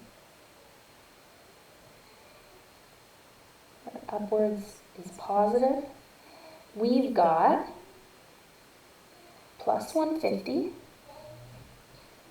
minus 60 minus 60 plus Fy, but we know that Fy is really F sine 38.6. F sine 38.66 degrees equals 0. We can rearrange this and we can solve for F. Minus 150 plus 60 minus 30, minus 150 plus 60 divided by the sine of 38.66, we get that F equals minus 48.0 kilonewtons, or F equals 48.0 kilonewtons in compression. Let's sum the forces about a point, sum the moments about a point. I'm going to sum them about the z-axis. I'm going to use node 4. Fx passes through it, m passes through it, 0 passes through it, and that 60 kilonewtons passes through it. So if this is my thumbtack in the paper, 50 kilonewtons tries to spin it in that direction using my right hand rule. That means it's minus 150 times 10 times 20 away. And we've got this 60 kilonewtons that's trying to spin it in that direction. My thumb's pointing out of the page, so positive 60 times 10. That passes through it, that passes through it, that passes through it. That leaves me J.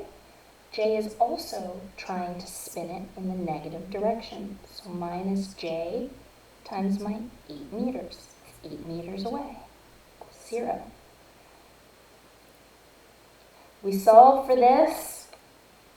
We have 150. We're going to bring 150 over plus. So 150 times 20 minus 60 times 10.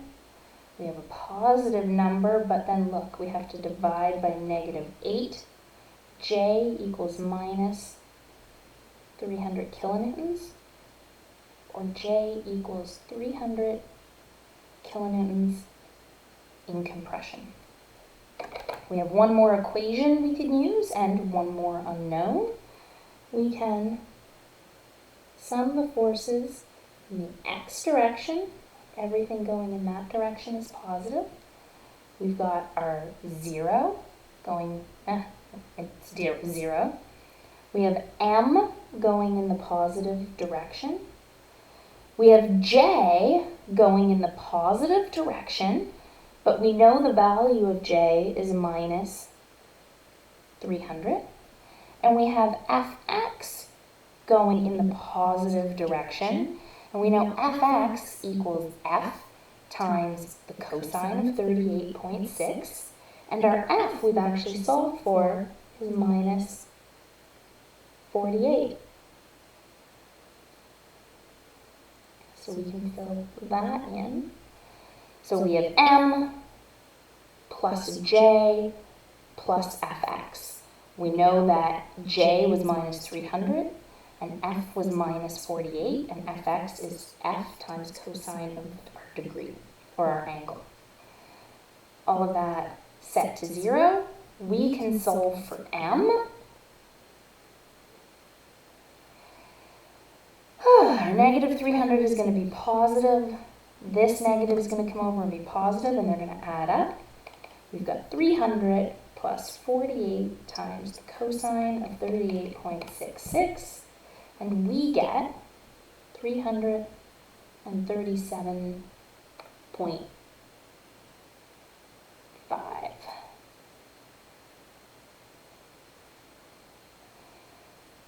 So So we've got 3 more things we can fill into our chart here.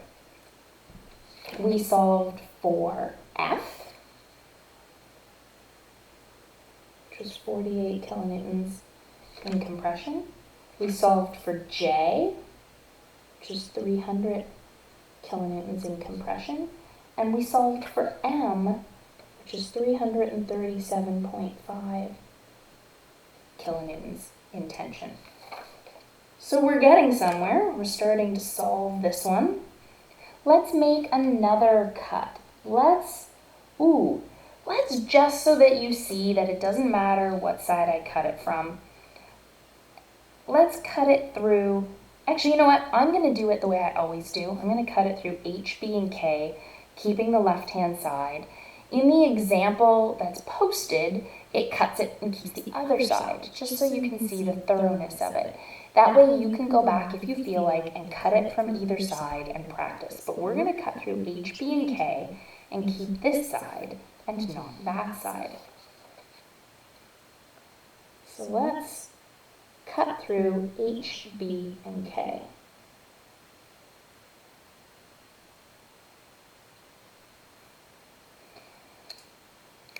So we have our unknown H, we have our unknown B, and we have our unknown K. B can be broken up into Bx and By.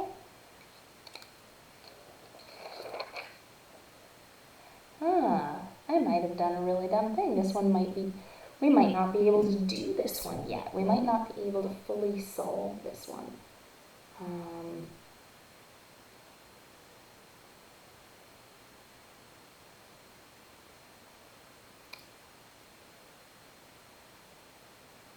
Sometimes going through it, you have to make a few assumptions. Let's see. I'm going to end up with 3 unknowns here. Yep, I'll be able to solve it. We know that this is 8 meters, and we know that this is node 0, and we know that we have 150 kilonewtons right here. So let's see.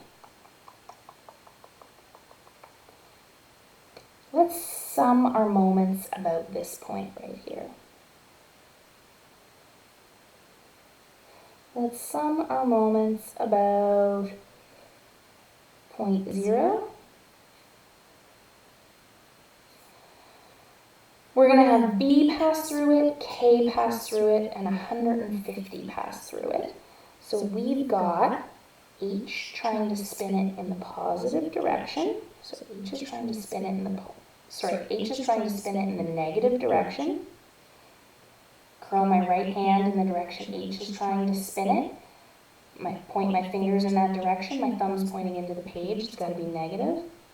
Times 8 meters away. Everything else passes through 0, or passes through node 0. H equals 0. Interesting. H equals 0. Okay, let's sum the forces in the y direction. So everything pointing upwards is 0. Oops.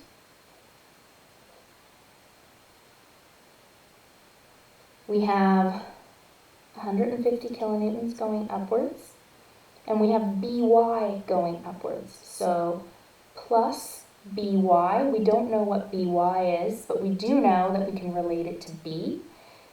By equals B times the sine of 38.66, or B sine 38.66 equals 0. We can rearrange this, and we get 50 divided by sine 38.66. We get that B equals minus 240.1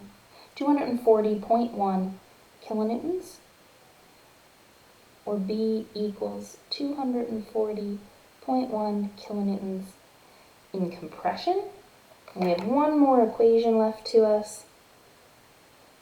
We can sum the forces in the x direction. We have our unknown K. We have H, which was 0. We have Bx. Bx is positive. Bx is B times the cosine of 38.6. And we've solved for B, which is minus 240.1.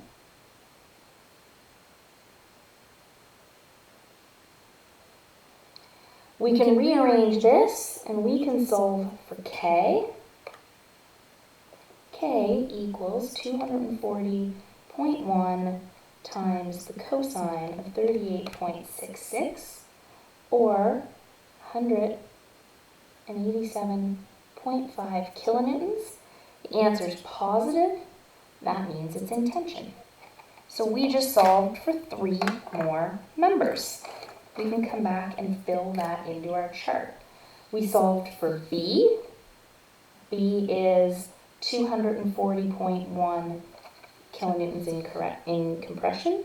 240.1 kilonewtons in compression. We solved for H, which is 0. And we solved for K, which is 187.5 kilonewtons in tension. Okay? 187.5 kilonewtons in tension. So we still have 1, 2, 3, 4 more members to solve for. So this is A, C, E, and G. Remember those ones, it was kind of easy to do smaller cuts here. So we can probably go through and do those ones pretty easily. They're not quite as messy. So let's cut through A, B, and K. So let's do the one where we cut through A, B, and K. We know that we're going to draw our unknown A in tension. We're going to draw all of them in tension. And we'll use a negative symbol to represent compression. So A, B, we solved for was minus 240.1 kilonewtons. And K, we solved for is 187.5 kilonewtons. We also know that we have our reaction of 150 kilonewtons right there. And this is node 0. A is what we're interested in, so we might as well sum the forces in the y direction. Sum the forces in the y direction, where everything upwards is positive. We've got 150 kilonewtons plus our unknown A plus By. So plus By, and By we know is B times the sine of 38.6, and B is minus 240.1, so times the sine 38.66 equals 0. We can rearrange this. This will come over and be positive. That will be negative. So 240.1 times the sine of 38.6 minus 150. That's essentially 0. We rounded less than that before, so A equals 0. We can fill that in. That was the only unknown in that diagram. Let's look at C. Let's see what we can find for C, which is going into node 2. Let's do a cut around node 2.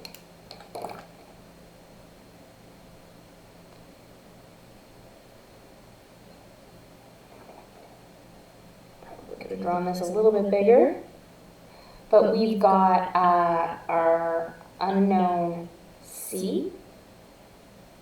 We've got D, which we've previously calculated to be minus 144.07. We've got our K, which is 187.5 kilonewtons in tension. And we've got our L, which we've previously calculated to be 300 kilonewtons in tension. What we care about is C, so let's sum the forces in the y direction, with upwards being positive. We've got, oh, I'm forgetting something here. 60 kilonewtons. I can't forget that applied 60 kilonewtons at that node.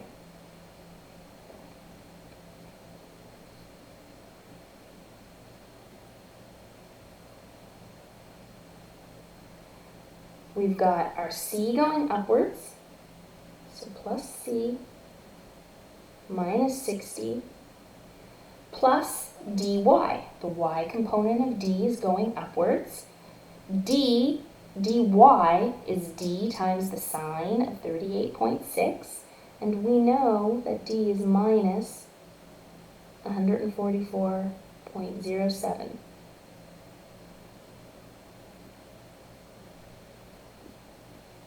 We can rearrange this. That's going to be positive on the other side, and that's going to be positive on the other side. So 144.07 times the sine of 38.666 plus 60 equals 150 kilonewtons. C equals 150 kilonewtons. The answer is positive, so that means what we drew initially is correct, which means we drew something in tension, so C is 150 kilonewtons in tension.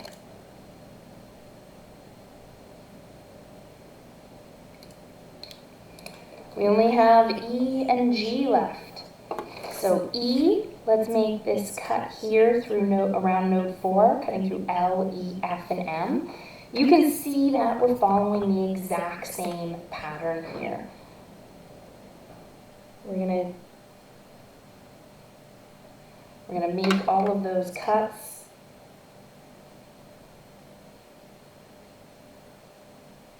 We can fill these in. This is node 4.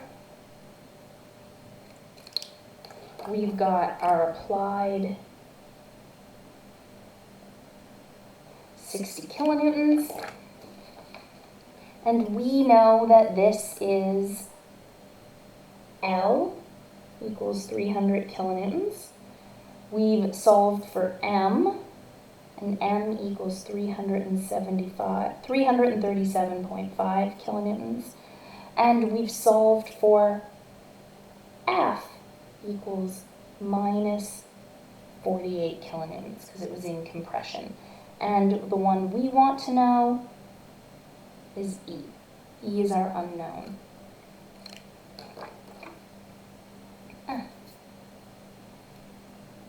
So sum the forces in the y direction, with upwards being positive.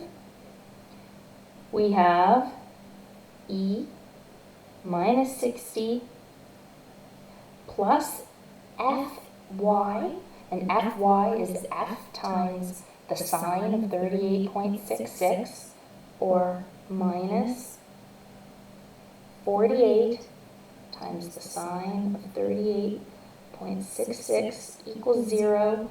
We rearrange this, and we'll get a negative moved over there is positive, 60 is a negative, moved over there becomes positive. We're going to get 60 plus 48 times the sine of 38.66, or 90. E equals 90 kilonewtons. The answer is positive, which means whatever I drew is correct, and I drew tension. So we can fill this in.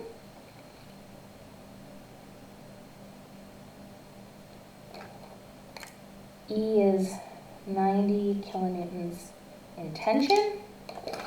We've got G left. For G, we can cut through M, our unknown one over here, G.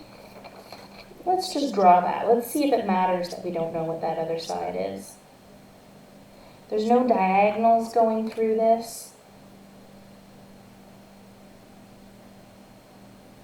G, this was M, and this is the mirror of M. Let's call it M prime. And we've got our applied 60 kilonewtons.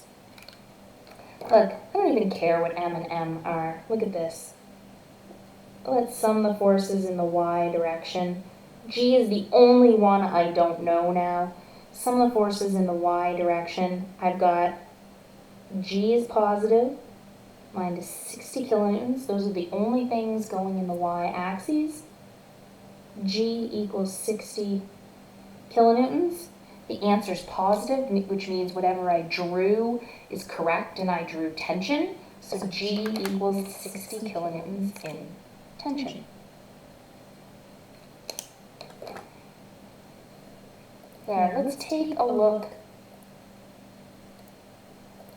Let's take a look at my total diagram here. Here's where it's been labeled.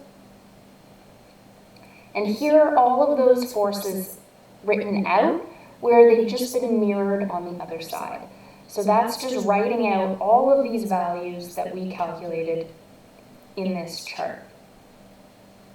So A and H were both 0, and over here the mirror of those is 0. And you can see that these ones, internal ones, sometimes are compression, sometimes are tension. All of the ones along the top are in compression, and all of the ones along the bottom are in tension, which makes sense. If we're bending it in that direction, the things in the top are going to be in compression, and the things in the bottom are going to be in tension. Look, if we didn't have those two in that, does that look anything like a type of bridge you've seen before? It looks exactly like the stereotypical train trestle bridge, where there's elements that span so that these get loaded at the nodal points.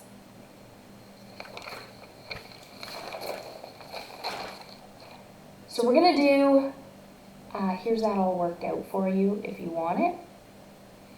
We're going to do one more. We're going to do a braced frame here. Now, this brace frame, there's two ways we can create braced frames. We can do tension compression elements, where this element, if this load is being applied here, you can imagine this frame is trying to skew that way, and it's going to pull on that element. It's going to put it in tension. If the load was reversed, it would be in compression. And that is a valid way to do this. Sometimes what we'll do, though, is we'll do tension-only elements internally. And so you'd see a cross brace here, and when the load is applied this way, this brace would buckle, and that one would be in tension. And then if the load was applied from the other direction, that member would buckle, and that member would be in tension. What it does is it changes what members go in here. And next term, we're going to talk about the implication of buckling. So if we had a member that needed to resist compression here, it would need to be able to resist tension or compression. So the only reason I'm telling you that is because in your example, in your assignment, you see one that has cross bracing in it, but I tell you that it's tension-only elements. And that means the one that's in compressive load, you would ignore. It cannot take the load, so you treat it like having a load of 0. Okay, we want to find the internal forces in this frame. So we've got a lateral load here pushing on this system. What I don't have on it is gravity loads, which would be really interesting to do this same frame with also gravity loads on it. But I'm not going to go back and change that right now. I think that would be a fun one. The big thing for this one that I want you to take a look at is the reaction bases here. It's 2 pins. So that means there's going to be a reaction in this direction and a reaction in this direction at the base. But we're going to run into a problem that our 2 equations aren't going to feel like they're enough. I'm going to show you how to deal with that. In this type of problem, we don't have to make any assumptions. It's going to work out. We're going to be able to figure out what those reactions are. Next week, I'm going to show you a scenario where we won't know how the load shares out here at the base. And I'll talk about that, and then in the very last lecture, I'll show you images of the implications of those assumptions. But for now, we can go through and solve for this. So step 1, we're going to solve for our total free body diagram and look for our reactions. And then we're going to go through and use method of sections to figure out the internal forces in this frame. So let me make my screen bigger here.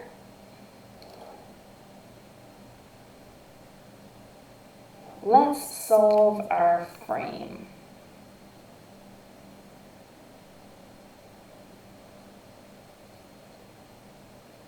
All right, so I always like to redraw the problem. It's 5 meters tall and 8 meters wide.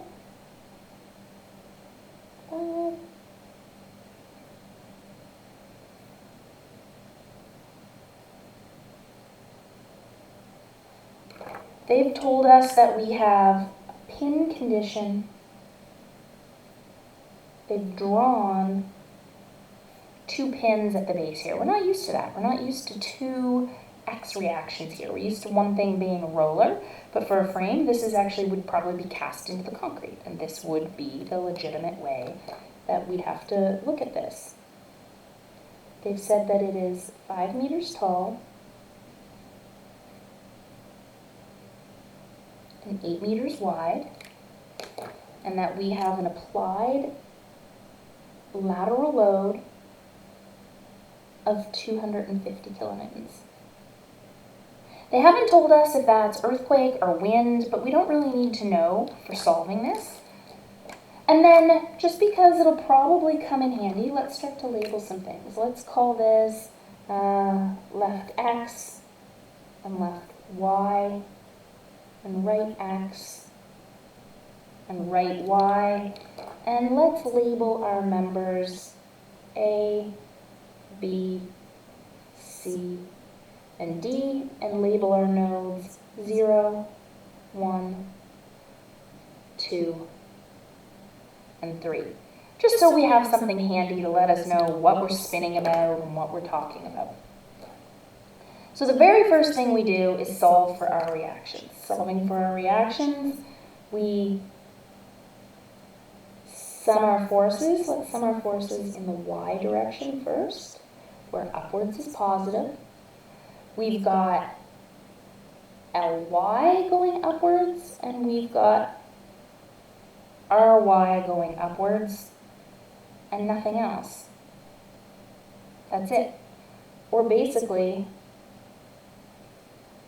Ly equals the minus of Ry. So whatever Ry is, Ly is, the Ry is going to be opposite. It looks like we're going to have equal and opposite reactions here. That sounds just like a couple. Well, look at this. We've got a force passing eccentric from this load or some distance away from it. This whole system is trying to spin. We're going to need a couple to resist it. Let's sum the forces in the X direction. We've got Lx in the positive direction. We've got Rx in the positive direction. And we've got 250 kilonewtons of applied load. in that direction, all equals 0. Again, we've got two unknowns. We have one more equation. We can sum the moments about a point around a z-axis. Let's pick node 0. I'm going to pick this node right here. So Ly passes through it, Lx passes through it, so does Rx. It passes through it. So all we're left with is our 250 kilonewtons and our Ry. So if I put a thumbtack right here, Ry tries to spin it in that direction or the positive direction. So plus Ry, and it is 8 meters away. And we've got 250 kilonewtons trying to spin it in that direction, also the positive direction, so plus 250 kilonewtons, and it's passing along that line, or 5 meters away. We can rearrange this, and Ry is going to equal negative 250 times 5 divided by 8, or minus 156.25 kilonewtons. Negative. That means that this arrow should be pointing downwards, or as this is trying to tip over, this leg is trying to lift up, and we need to hold it down. That makes sense. If you were a person standing here like this, and someone pushed on you this way, this foot wants to lift up off the ground. We can go back, and it looks like we can solve for Ly now. Ly is the negative of Ry. If Ry is negative, that means Ly has to be 156.25 kilonewtons. It means my arrow is drawn in the correct direction, or whatever, if it means that it means that my arrow is drawn in the correct direction. I've drawn it upwards or positive. It means it really is upwards. So my Ry is downwards and my Ly is upwards. I still don't know Lx versus Rx though. Seems a bit of a bummer, and the other ones we solved that right away. But let's go through and see what we can do if we start drawing some sections. Let's leave that as a placeholder and draw a section for ourselves.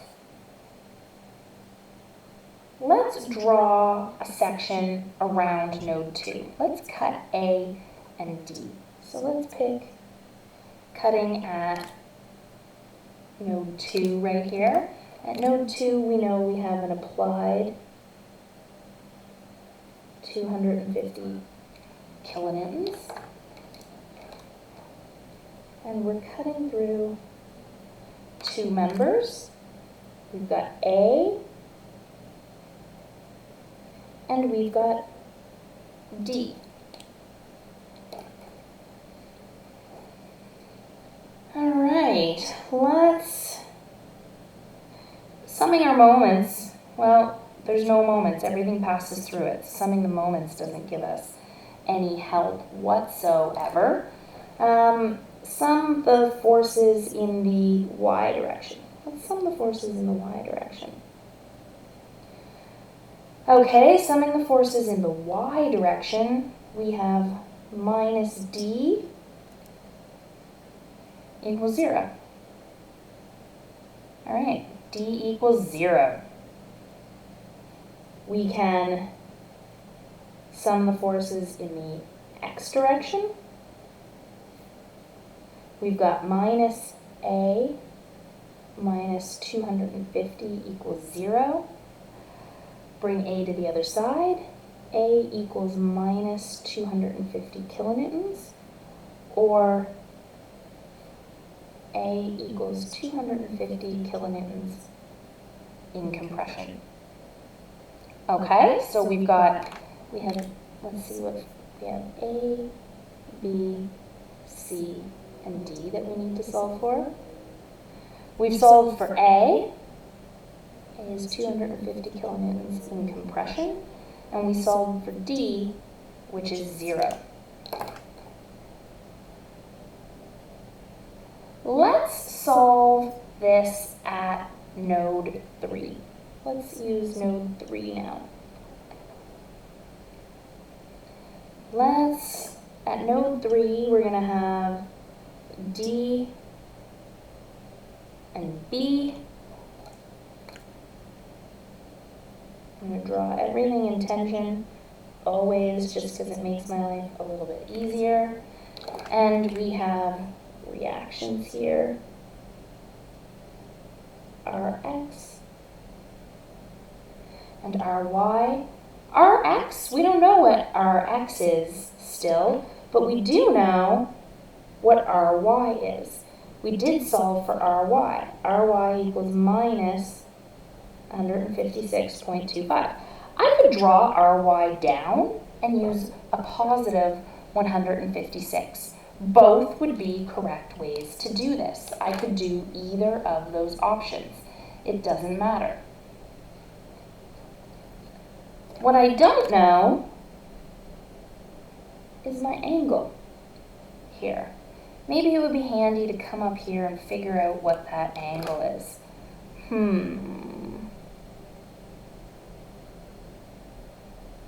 know that it was 10 meters tall, 5 meters tall and 8 meters long, and I want to know what that angle is, and I know the angle is the inverse tangent of opposite over adjacent. 5 is opposite, 8 is adjacent. I can solve for that angle. The inverse tangent of 5 divided by 8, and I get an angle of 32 degrees. So I know my angle for B, and this is BY, and that's going to be BX.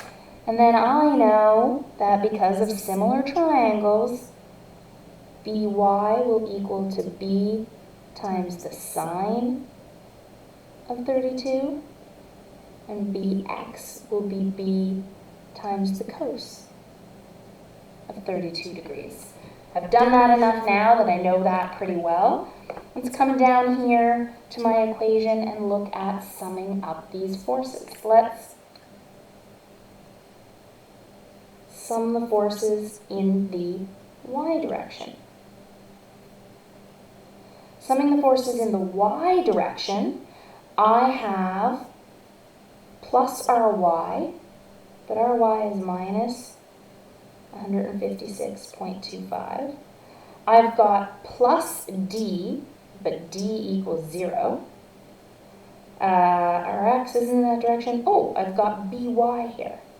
By is really B sine 32. I don't know what direction it really is, but I've drawn B in tension, so my By is upwards. B sine 32 degrees. I can rearrange this, and I can solve for B. That comes over to the other side. I've got 156.25 divided by the sine of 32. I get 200, and let's see how many decimals I kept for this.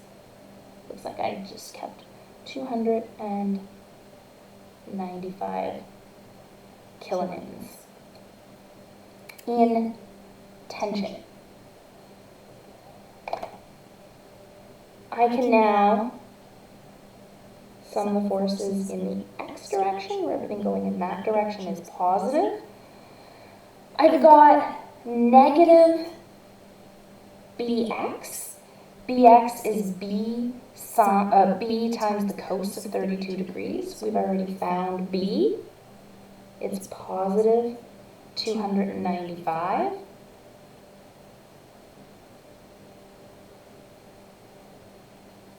Plus Rx. Can rearrange this, and Rx equals So take it over to the other side, it becomes positive. So 295 times the cos of 32, 250 kilonewtons. So if I come back up here, Lx equals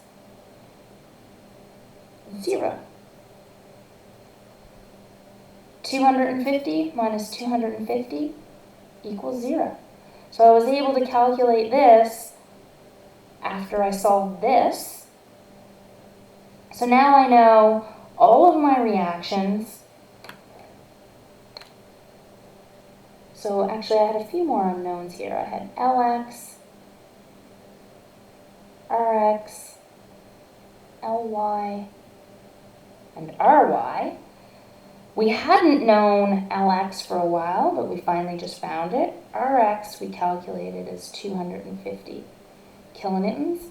Ly we had previously calculated to be 156.25 kilonewtons. And Ry we calculated as minus 156.25 kilonewtons. That minus means we could make it a positive, but draw the arrow in the opposite direction. Both are fine. I'm consistently going to keep it like this. So we still, and we found B.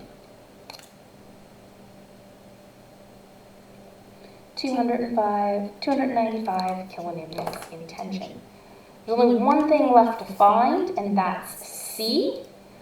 I'm going to be super lazy, and I'm going to do node 0. So at node 0, we've got C, we've got Lx, which we've already calculated equals 0, and we've got Ly, which we've calculated equals 156.25 kilonewtons. Sum the forces in the y direction. C plus 156.25 kilonewtons equals 0. C equals minus 156.25 kilonewtons. I guessed that it was in tension. This negative means it's not. C equals 156.25 kilonewtons in compression. We can come back up here. 156.25 kilonewtons in compression. We found out all the information for this braced frame system right here, and now we know we need a brace that can resist 295 kilonewtons of tension, a column that can resist 156 kilonewtons of compression. This doesn't seem to have any load in it at all. But this beam here needs to be able to resist 250 kilonewtons of compression. Not what we normally think of for a beam with a load kind of coming down on it. It needs to resist something in compression. So let's just take a look at the slides here. Here you can see that we solved all that out. Here's it done step by step for you guys. One thing I like is that I did it opposite here. Look, I drew it downward, but with a positive number, and all of the results come out the same. So I drew it continuing to be an upward force, but then kept Ry as a negative value. All right, here's what I want to show you. Basically a visual trick we use to help quickly see at a glance what internal loads are when we've got a lot of them. That was a lot of information for some of those trusses. And so if this is a column with 200 kilonewtons on it, we know that if we wanted to cut this right here, we could sum the internal forces, and if we drew a tension force here, we would get a negative value, and that this would have 200 kilonewtons of compression on it. Had we drawn the entire free body diagram, we would get that this has a 200 kilonewton reaction here as well. So we can solve for the internal forces and the reaction. An axial force diagram is a diagrammatic visual of that. of not that helpful when it's just a column with one load on it. It becomes much more handy if we have a column that has multiple stories. So at this floor, it's seeing 200 kilonewtons of load, and at this floor, it's seeing an additional 300 kilonewtons of load. So if we cut this right here, the internal force in here would be 200 kilonewtons. The free body diagram for this, we would have an upward force that needs to resist 300 plus 200, or a 500 kilonewton reaction here. If we cut this right here, we would see that the internal forces are 500 kilonewtons in this. So this is where the diagram starts to become pretty handy. You can see at a glance what is happening through the floors of this column, or how the load starts to accumulate down the length of this column. That first truss we did, well, look here. I've done a diagrammatic image of our axial force is in the top and bottom chord. Normally we would draw in the webs as well, but it was just really hard. It muddied it up so much that you were kind of going to lose the relevant information, so I didn't draw it in. Here's an axial force diagram of our frame. 250 kilonewtons in compression, 295 kilonewtons of tension, and 156.25 kilonewtons of compression, and nothing in that column. And then here's the top and bottom chord of truss number 2. Remember, these members and these members had 0 force in them. There's our top chord, and there's our bottom chord. Remember, this was mirrored along this line. Again, we would normally draw it in for these members as well, but it was just too busy to show you on this. In your project, you have to draw one of these. I expect you to show me these here. If you find it too busy, you could do 2 diagrams if you wanted. So the takeaways. Free body diagrams, especially for pins and rollers, that you need to draw in your X and Y reactions. You need to be able to solve for reactions, which is what we did last week. You need to understand method of sections. If the whole is in equilibrium, then a part of it is in equilibrium. Let's see, I wonder if I flip this, how weird it's going to be for you guys. So if the whole is in equilibrium, all the parts are in equilibrium as well. You should know how to do method of sections for a truss. So you need to be able to cut it at different spots to be able to find the internal loads.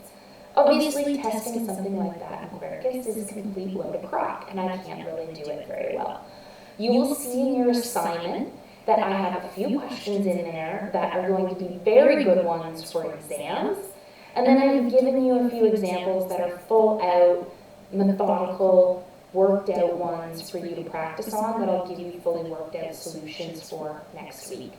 There's a question, make sure you tell me you tried it. You get most of your points by telling me you tried that. You should understand top chord, bottom chord, and all of the web elements are the ones inside it. If something's loaded downwards in a normal scheme, we're going to have compression in top and tension in the bottom. If we reverse that, we're going to have compression on the bottom and tension on top. If we have some other load case, maybe a cantilever, maybe you have tension on top and compression on the bottom. Stop and hold a pen or a piece of paper and think about where the supports are and where your load is being applied, and do a mental prediction of what you think is going to happen. You should be able to draw axial force diagrams. And you should be able to draw them for columns, trusses, or brace frames. Again, this is the longest and hardest assignment. If you do it, again, the marks are, there's stuff you have to do, and then you have to tell me you tried it. You could lie about that, obviously, and I don't care if you lie about it. If you say yes and you didn't do it, great, you get the marks now. You're going to find it really hard probably when it comes to the exam. And definitely when you do your project part 2, because it is almost exactly what you need to do for project part 2. In fact, these are slightly harder, but if you practice with these and you can do these, for your project part 2, you're going to find it super easy to go through and do the truss part, which I think for part 2 is a big chunk of the mark. So it's a big portion of your project mark. Even though I'm not marking you for much on it on the assignment, you will see that payout later. Again, this was an intense lecture. Next week's lecture, same thing. We're going to go through some difficult concepts. You're going to learn some interesting things. We're going to figure out how to do this for beams next, where we have bending and shear on things. So it's really important that you watch that one. It is really the culmination of everything we've done in this course. So next week might be the most singular important lecture of this term. And then the last lecture is kind of solidifying all those ideas, and I show you some kind of impacts of moment connections and when things aren't statically determinate. More just kind of really interesting takeaways that I think will be helpful for you down the road. So again, I know you guys are all very busy. That's why I tried to make it that you could get the marks now, and if you want to practice these later, no problem. But you should definitely try practicing these or following along before you do your project part 2, because you're going to find it very helpful. Okay guys, have a good week.